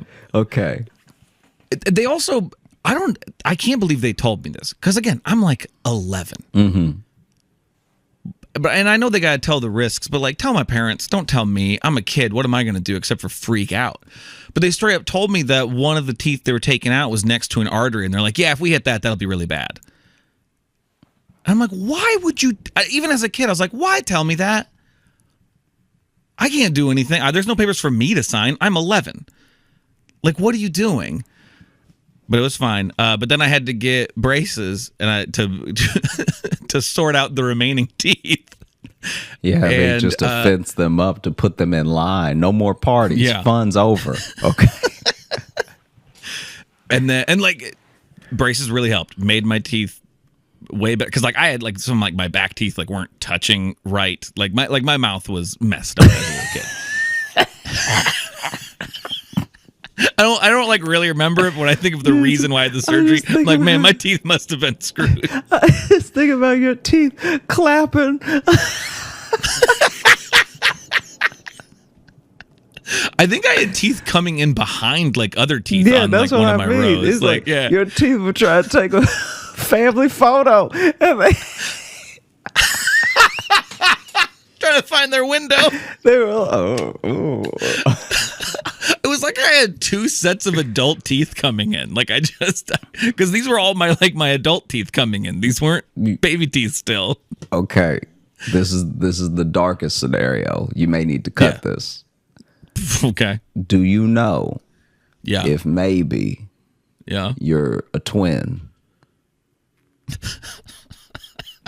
Because maybe you ever hear about those people? You ever hear about those people that absorb their twin? That's why I have extra teeth. I think that might be your twin trying to bite your mouth. Is that I absorbed a twin?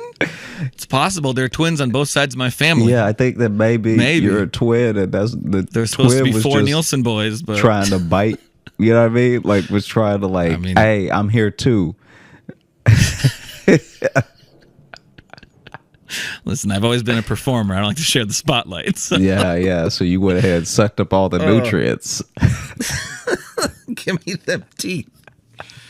No, but then I had braces for like 4 years, and it got to the point to where they were then because like I still don't have the gaps in my top and bottom rows of teeth. The gaps don't line up perfectly, and that was like the last thing the orthodontist was working on. But how he wanted me to do that. And I think I've talked about this before on the show, but he wanted me to have a rubber band that ran diagonal across my mouth. So it went from this tooth up here to over here, and I just couldn't like really talk, and you couldn't eat. I mean, you'd have to take it out and whatever, but they just wanted me to be having a rubber band just across my mouth at all times, which just felt weird because then it's just pulling your jaw over. And then eventually we literally just went to the orthodontist and my mom was like, okay, listen, where we started and where we're at now, way better. Because before this kid's mouth was fucked. So let's just call it a game. Let's quit while we're ahead and let's take this sucker off. Because braces are expensive too. And we had them on for like an extra year than we needed. And I understand that braces are expensive. So I'm not asking this question in like a sarcastic way. But you get the braces, you can't like you can't rent them or anything, right? So like once you have them on, they're yours, right? Like does it cost more to have them on longer than a shorter amount of time?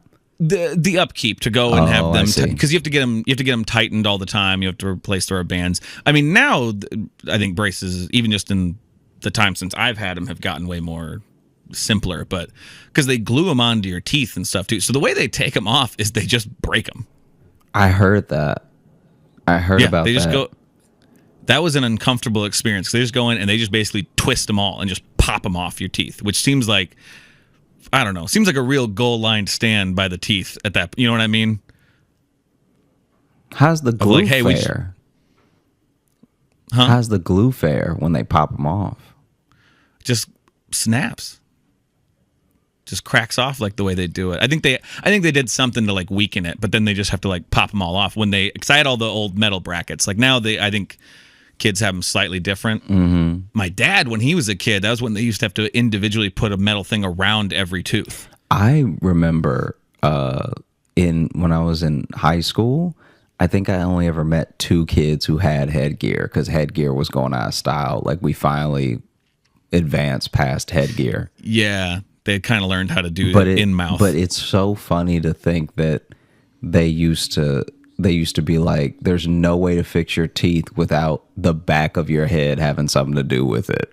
Like if we want to fix this tooth, we're gonna have to start from the hairline down. All right. Because the way that we used to do things is not as good as we do them now, which is why I asked streamlined that question about keeping records. Okay, I feel like the records can't possibly have been as good back then as they are now. I will admit they have probably gotten better. But there's some things that we just wrote down. I don't know. Mm-hmm. You want to open the mailbag? Let's open the mailbag. Let's get out of here. Let's read a couple of reviews on Apple Podcasts. The title of this one is by John Deere Spoker Model D, and the title is "The Battle of Situational is on the Line." I have never, all caps, I have never had a continuous smirk on my face in a long time. To be able to determine who could have captured my heart, I need to see Joshy perform in person. I pride myself as an aficionado of comedy contact sport. I propose...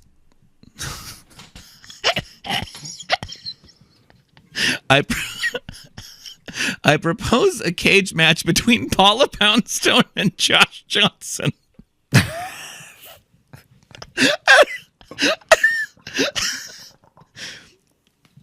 Porsche gliders or cats must be prohibited in order to guarantee a fair fight. What's a Porsche glider? I don't know. Is that one of those like hang gliders you like sit in? I think maybe. I don't know, it sounds racist. Yeah, it doesn't sound great. To guarantee a fair fight. I don't know what that means. I'm gonna look it up. I just want to see what that is. Oh, it's just a porch swing. Oh, I forget. Okay, but not the ones that like hang from the ceiling, but the ones that just have the like kind of rocking chair I'm with motion. You. Yeah. Okay, I didn't realize people called those gliders. Yeah. I guess. Now, one, love the idea of you fighting Paula Poundstone. Nothing against her, but what an event that would be. I'd pay DirecTV money for that. Mm-hmm. I'm not sure how the porch swing or the cats come into play, but they also must be prohibited. So for some reason, these two things aren't allowed. I mean, this person clearly thinks I would break a porch glider over Paula Poundstone's head. Hitting her and her cats. Interesting. Thank you for that comment, John Deere Spoker Model D. And then this one here, this is from, they've listed their name as I Choose Privacy, which is great because then in the review, they immediately say their name. That's fantastic. I Choose Privacy. And the title of this 5-star review is Episode Idea. Hey, y'all, my name is Emma, and I love the show. Anyway, you should do an episode on Karens. Karens, okay. Okay. We'll put that in the bag. We may have to look up some. I feel like there's plenty of fodder there. Oh, yeah. I think there's plenty of stories we can find on that situation. Yeah. So I choose privacy. Hey, my name's Emma. I love that turn of events. Mm-hmm. Thank you all so much for listening to the Josh Johnson Show. We had a great time recording. I hope you had a great time listening. If you are looking to catch up with us on any of the socials, you can find me at Josh Johnson Comedy on YouTube, TikTok, and Instagram, where we're going to be posting clips of the show. And if you are looking for Logan, you can follow me on Instagram at Logan M. Nielsen. If you want to get into our mailbag, there's 2 ways to do it. You can send us an email, joshjohnsonshow@gmail.com, or you can do like those people there and leave us a 5-star review on Apple Podcasts. And then coming up this Saturday, there are 2 things happening. One, there is our last virtual live show of the year. So ticket link will be down below. I believe that's 6 p.m. Eastern time over Zoom. They've been really fun to do all year. So come join us for the I was about to say kickoff, but send off of 2022. And then also, speaking of the send-off of 2022, this Saturday, I will close the submissions for the best of 2022 episodes. I'm going to close that this Saturday evening, 11:59 p.m., I guess probably Central Time, because that's when it is for me. But so if you still want to get in your choices of your favorite episodes and your favorite moments of the year, you have until the Saturday after this episode comes out to submit them. We've already got some suggestions and some episodes I'd forgotten about being submitted as favorites, which I'm excited about. It's gonna be fun to go through those clips. So we'll be making those episodes, probably after Saturday. Yeah, sounds good. Well, thank you all so much. I hope you have a great rest of the day and an incredible weekend. Take care. Hey, thanks so much for watching. Please like and subscribe. It really supports the channel. Hit the bell notification, because apparently it's the only way YouTube will tell you that something happened. And just tell a friend. That's the biggest thing you could do. Just tell one person in your life that you like, maybe you don't like, that this video happened to you. We release the podcast every Thursday on all the podcast apps, so you should find us there and subscribe on those and comment and leave reviews and whatever on all of them. And also, if you want bonus stuff, you can join our Patreon, patreon.com/Josh Johnson Show. We have bonus podcasts and videos and stuff there, and we'd love to see you. I don't know if y'all saw, but 23andMe is going bankrupt, and I imagine Providence has some stake in what happens with all that data, because it was y'all. It was y'all that were looking it up and like, no, I just wonder, you know what I mean? Like sometimes, I don't know, there's just some days where I feel like a little Scandinavian, and no, it's just fun to find out. It's like, just how German am I?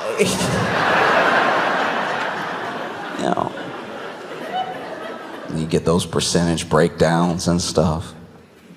It's like, all right, do you?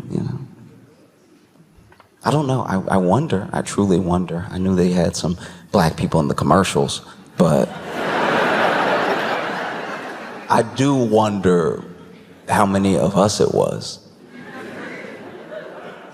Because every time I saw an ad for like a 23andMe, I was like, I have a general idea.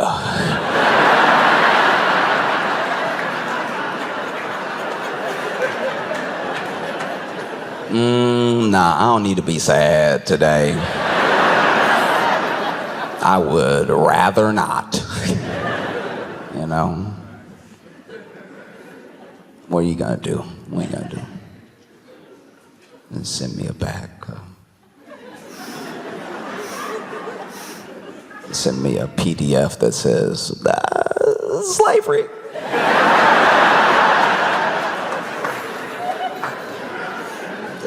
They got you.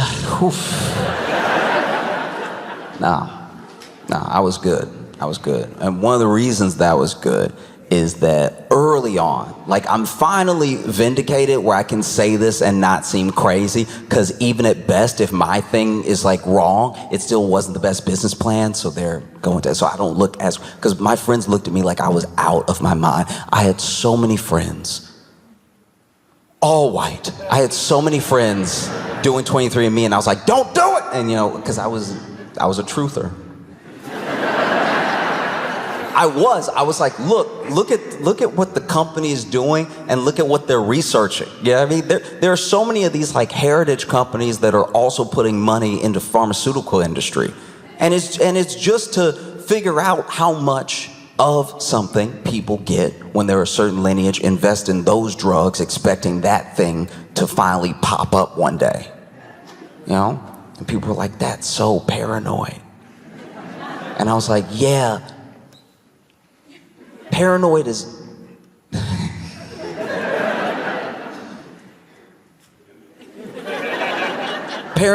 like why I won't do the thing. Like, okay, how do I put this? Paranoid to me is if you're right and you're paranoid, you're like spot on. If you're paranoid and you happen to be wrong, you do start to be crazy. Like that is what a crazy person, like that's Now I'm crazy. If I was wrong and they were just a blossoming company and they were only helping the world, I'd be that one dude on the corner. Don't take it. You know what I mean? That would be me.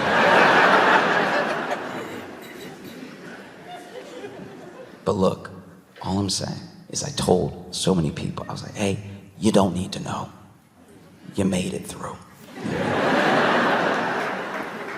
Because then I had some friends where I was like, you don't even need to know because I can tell you. How about that? I'll do you that favor. You don't need 23andMe. I'll do it for you. I have a friend who, okay, these two friends, they're the sweetest, but they make marriage such a curiosity to me because I don't get, okay, she had kind of given him this ultimatum, right? Like really, go ahead and like, we're either doing it or we're not, you're either in this or you're out, right? And so then he went ahead and proposed and they got married. They're still married. And I don't know, like as a bystander, his friend, closer to him than her, I don't know why she would do that to herself, right? Because I went out to dinner with them one time, third wheeling it. It's okay because they're married. It's not awkward. I'm just chilling with my buddies, right? My buddy and his wife, who I'm now friends with as well. And the server comes over and we're ordering. And then the server asked if there were any food allergies. I said no. And he turns to her and goes, do I?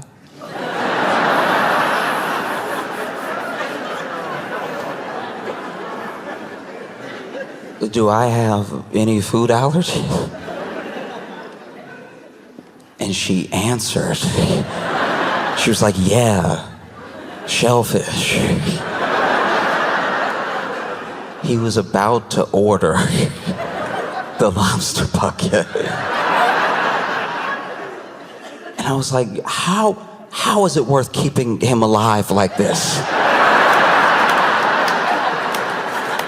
You literally forced an ultimatum to make it your job to keep him alive. Your prerogative, do what you want, but wow.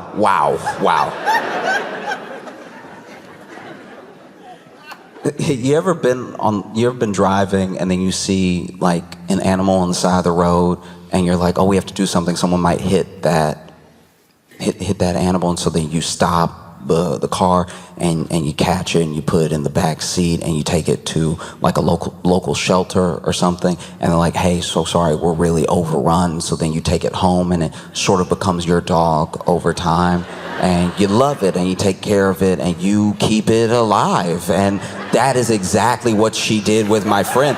With my friend, she saw this dude who, if left to his own devices, would eat all the shellfish, not fully hitch himself, fully just get a puffed out head.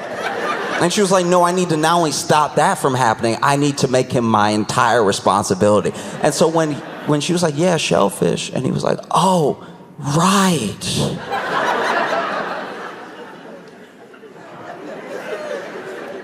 I was sitting there like flabbergasted, right? And then we were eating, and as we're eating, she lightly starts choking, right? Like starts choking on her meal, and she's like doing the coughs and trying to get some water. Like just you can hear her trying to force it out, and we both recognize that she's choking, and we both we don't fully stand up because we're in a booth, but we start to like push up a little bit, like as if we're gonna have to get up, and I'm about to come around, and then he's like, spit it out.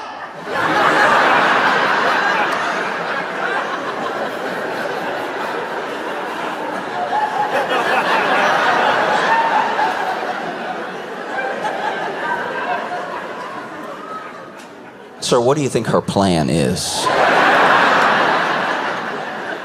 Do you think she's like contemplating spitting out, but oh, it's just so good?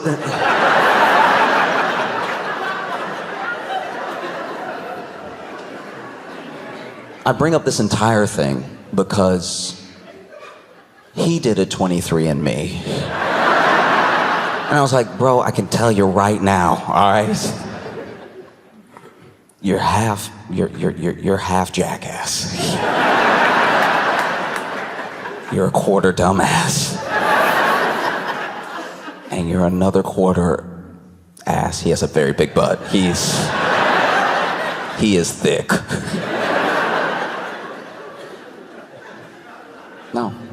No, it's insane. Because then 23andMe not only was getting everyone's like data that had their DNA, also home addresses, also payment methods. So there's so many different things that are bad about a breach to 23andMe versus like a breach of Target or a breach of some other company that has a whole lot of credit card transactions, right? There's like actual things about you as a person in there. And I know as Americans, we don't care about our data. We don't. Our data, man, look, we gotta start respecting ourselves. For real, we are out here loose with our data, all right? You know what I mean? I'm not trying to shame, myself included. We are slutty with our data. Letting anybody get it. Anybody can get it. Anybody that feels like typing can get some of it. Not careful, anything. We could have VPNs. We could have so much stuff. Nah. Let's be a little loose. There was already a data breach of 23andMe, and that freaked investors out. It freaked people out. It's like, what do people want with like my DNA results? You know, and then that stuff was apparently sold on the dark web in bits. And it's like, that's terrifying, because I don't know what the dark web is. Everybody keep talking about the dark web, but whenever I go to Safari, it's just regular web. Everybody talking about the dark web. I don't know. I'm not even saying I want on. I just don't know how to get on, which scares me because I feel like I might accidentally get on one day. Do you know what I'm talking about? You know how you could go somewhere? Like, to me, the dark web feels a lot like gang territory. When I was growing up, if you go on a long enough walk, you end up somewhere you're not supposed to be. But you're like, these the same feet that take me home took me here, so I wasn't trying to do anything, but that doesn't matter. Once you're in the territory, it's like, why are you wearing that color? So then imagine, I'm just on the regular internet. I go to Safari, Firefox, any of it, and I type in the website. I get it one letter wrong. All of a sudden my screen black and the letters green. I'm sitting here trying to get out the matrix as fast as I can. And police quick with it now. They kick open the door like, why you on the dark web? It's like, no, it was my thumb. I didn't want this at all.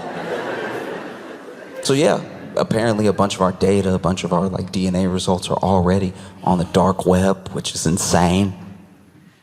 And then you have 23andMe, to their credit. This is why business is scary in the US, right? We get mad at companies for creating a product. And they used to create a product. Our parents and our grandparents know about this. They used to create a product and they put together the pieces. They had the best pieces to make the best product. And so if it ever broke down and you understood how the product was made, you could buy one of those pieces and fix that product, right? It's why our grandparents had like TVs from the 60s. Because you could just go in there, you could open it up and be like, okay. And now purposefully, whether it's for IP, there are places that will sue you. There are like certain phone companies that will straight up sue you if you fix people's phones for a business. Then some of those same companies will make it so everything is one use. So if it breaks, you have to buy another one, because that's how they keep the revenue coming in, right? They don't want you to be self-sufficient and actually know how to fix this thing, because then you might do it. They'd make less money. Right? So they make a worse and worse product and they charge more and more for it. And if everybody does it, it becomes the new norm. And so now you don't expect anything to last for 4 or 5 years. And that used to be short term. You used to get things that last you for 10 years. My boy's granddaddy had a laptop. It might be the first laptop. It's honestly so old we can't even tell what the brand icon is, because that wiped away a long time ago. This computer looks like it was made in the movie Dune, like it's futuristic and old at the same time. And you turn it on and the on button is hard. It's extra hard. You gotta press it with some girth. You gotta really lean on that on button if you want to turn it on. If you just press it, the computer's like, you don't want it bad enough. You gotta put your thumb almost in that button, and then you hear not even a click, you hear a, like it's, every key is clickety clacking and hard as hell. And then when you turn it on, it does cough. Turn it on, it makes all those like fake internet sounds. You can hear the fan inside of it fighting for its life. The fan inside, it's because now all the blades of the fans and everything have like an almost silent motion to them. Sometimes you can hear you can just hear them if they're really working overtime. I had like this Lenovo laptop in college. It was one of the last laptops where it looked like if you look close enough, you could see at least one of the fan blades moving, right? The fan in this laptop, first of all, I think it's missing a tooth.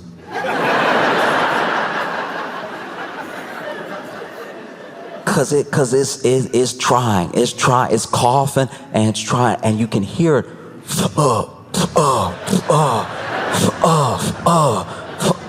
His computer moans. I forgot to mention that.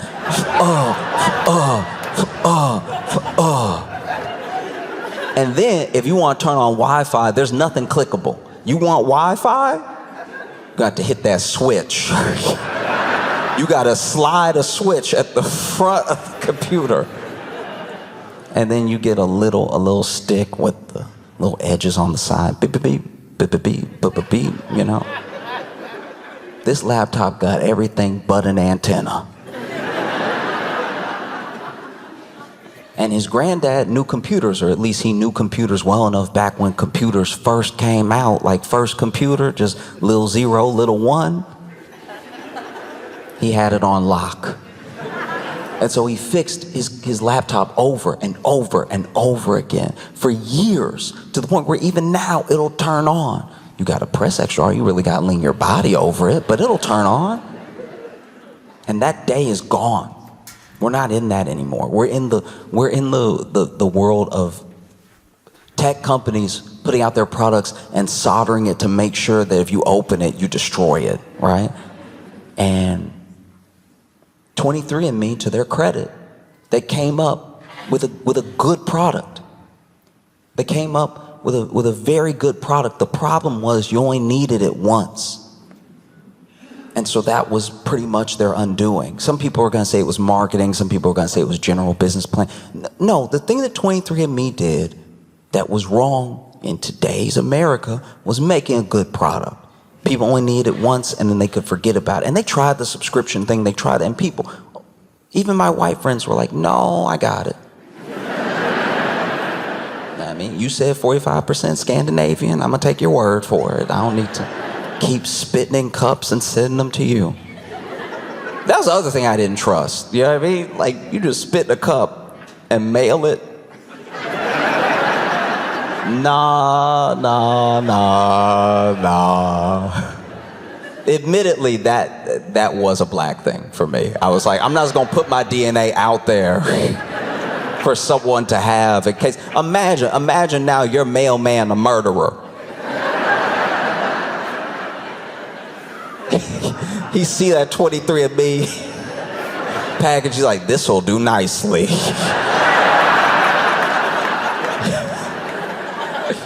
Now the mailman kills somebody on his normal schedule. He open up your 23andMe and then dump out your little sample.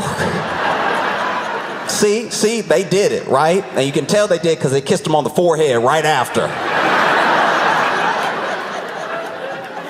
No. And so they made a very good product. Well, some would say an incredible product. There's connection. There's connection in knowing where you come from, especially if you're deeply in search for it. Finding those answers can be really special. Not special enough for me to spit in the cup and then mail it, because it's like, nah, you're not gonna get me, right? But one day, in some way, maybe, it'd be beautiful to figure out exactly where you come from, trace your entire lineage and everything like that. But a good portion of our life is genetics, but another portion is of where you come from are the people around you. The people that raise you are where you come from. Your environment is where you come from. Your culture, your community are where you come from. You know, if you have a good handle on those things, you know yourself.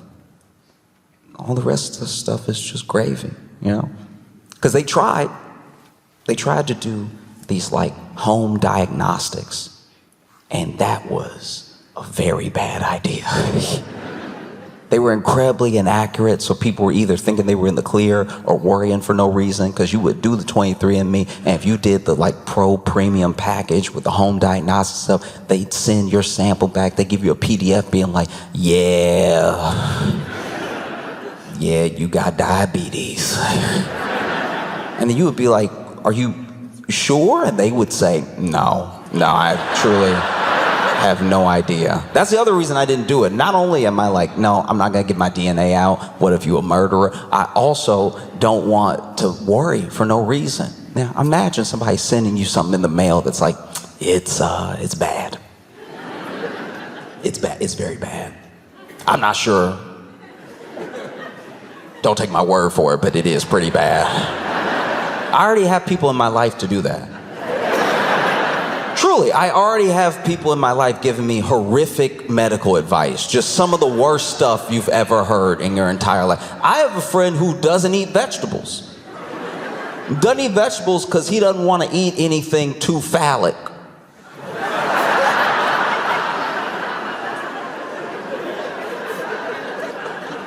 I was like, well, explain your logic to me. And he was like, no, just dog, like, why, you want me to eat a cucumber? Try to bite a cucumber right now. It's all in your face, all hard and stuff. Not me. Not me. A carrot? No.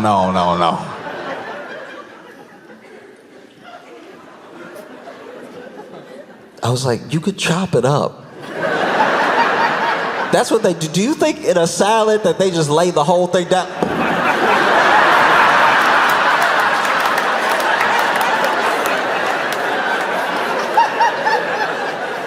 What are you talking about? Chop it up and eat your vegetable. He's like, no. You want me to hold? First of all, you want me to hold it and chop? You want me to hold? You want me to?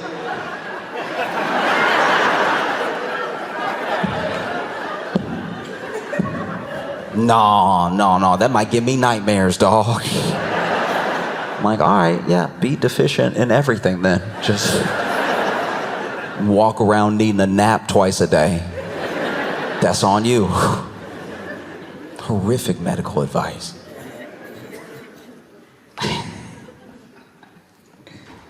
The type of medical advice that makes you go, oh, okay. I didn't think there'd be anything worse than WebMD, but I found you.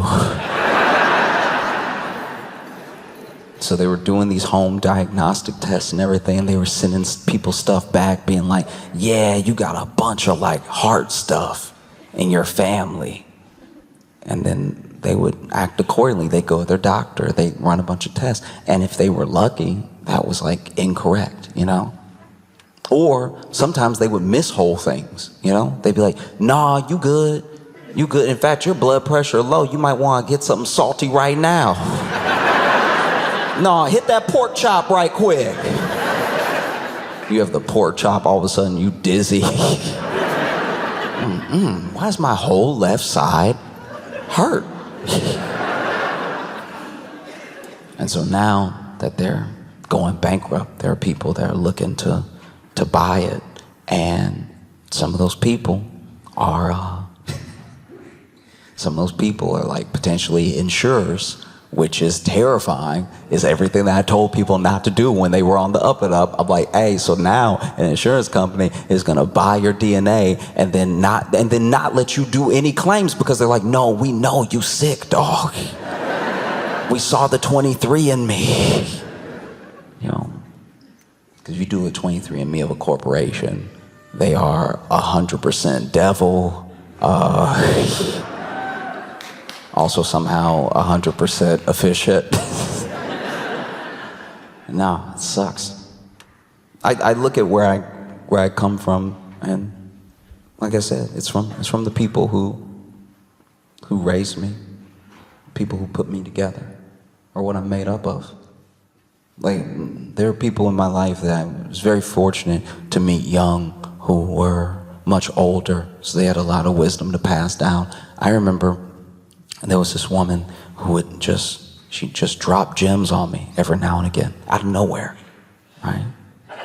One time she said to me, she was like, be very careful when you're picking a partner. Be very careful who you have a child with, because you're not making a baby, you're making a soul. And that's forever. She also once told me, don't ever trust somebody named after fruit.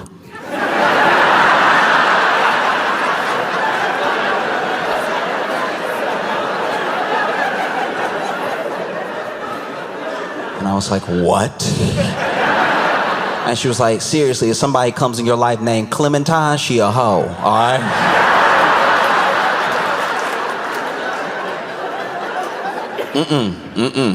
Don't trust any Clementines, okay? Oh. Out of nowhere one time she told me.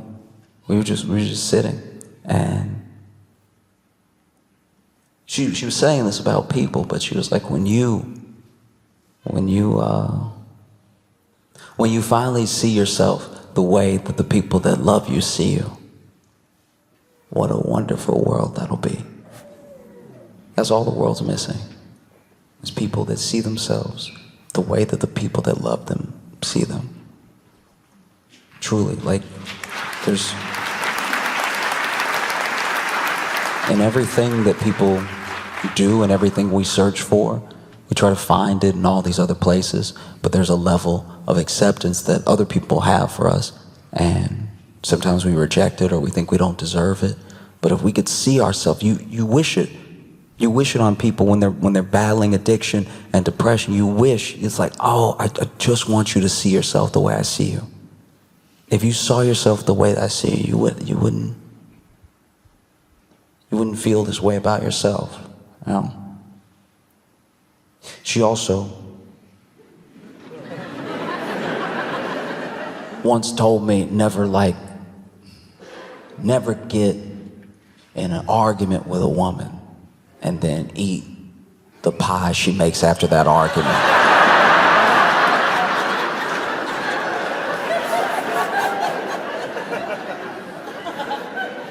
That's a pie full of glass.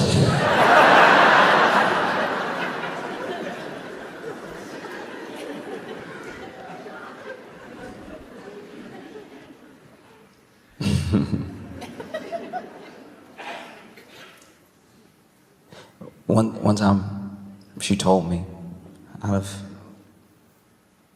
don't even know where it came from, but she said that sometimes when people are searching for love, that all they really need is to find someone who reminds them of their best day. Find someone who feels like their best day. You're gonna argue, you're gonna not be able to stay each other sometimes, but you can find somebody that feels like your best day.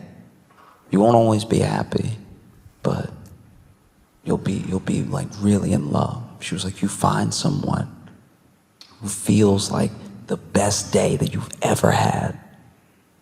Because the best days only come once in a while. Every day can't be the best day, by definition.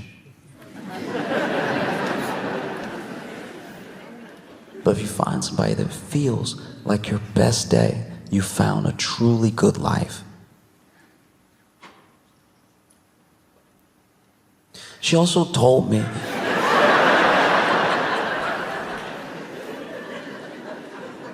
that one time she got in an argument with her ex-husband, and she decided to let it go in that moment, you know, and bake him a pie. And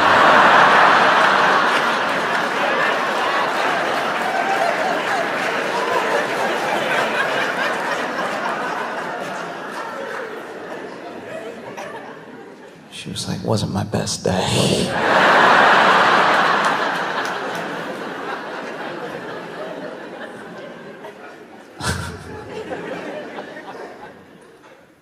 I understand why people would want to do 23andMe, and I understand, at least on the surface, why they went bankrupt. They made the mistake of making a really good product and giving it to everybody, and everybody only needed it once. And that is tough. That's tough to watch people use their thing, watch that valuation go up. At one point, it was worth $6 billion.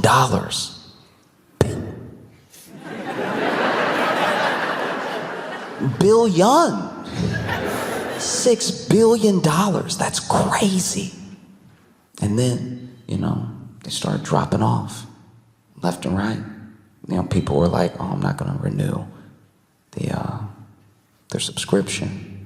Or I sent it to my friend, but they don't want to take it. And the other reason people didn't want to take it was the other thing they did that was really good, but was their undoing, was they were helping to catch a lot of murderers. There were a lot of murderers who didn't even do 23andMe. They were like, I don't care how Scandinavian I am. And they're like, well, your cousin does. Hands behind your back. And you over here. That's tough. That's tough. You know what I mean? Because listen. I'm not rooting for criminals, okay? But how would you feel if you did all that planning?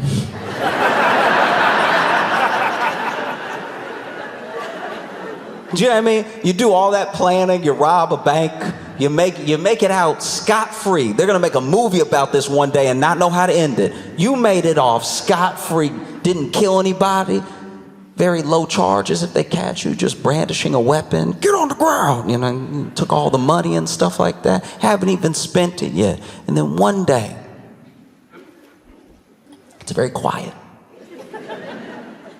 It's so quiet that you're like, damn, it's quiet in here. And maybe you live in an apartment building. You're like, usually I hear somebody arguing with their spouse, hear some kids maybe. Hear some loud music, some teenagers around here. And you don't hear anything. And then out of nowhere, they bust open your door. They've cleared out all the neighbors, like, get on the ground! And you're like, what? How? How is this possible? You don't even have the money on. You planned it so well, the money's buried in another state. How? Oh, well, when you were robbing the bank, you cut your finger and it bled a little. And a brother you don't know you have spit in a cup in Providence, Rhode Island. And honestly, we wouldn't have found you if it wasn't for that. Like, we were like, all the markers aren't matching and we can't seem to connect the dots. And then your cousin spit in that cup. Turns out, you're pretty Scandinavian. You are very Scandinavian. Picking you up off the floor. Oh, thanks. Had no idea. Carting you off. Who knows? Maybe 23andMe's data, your data, will end up in good hands. Yeah, if you feel that way, you should delete it off the website right now. We are so loose with our data.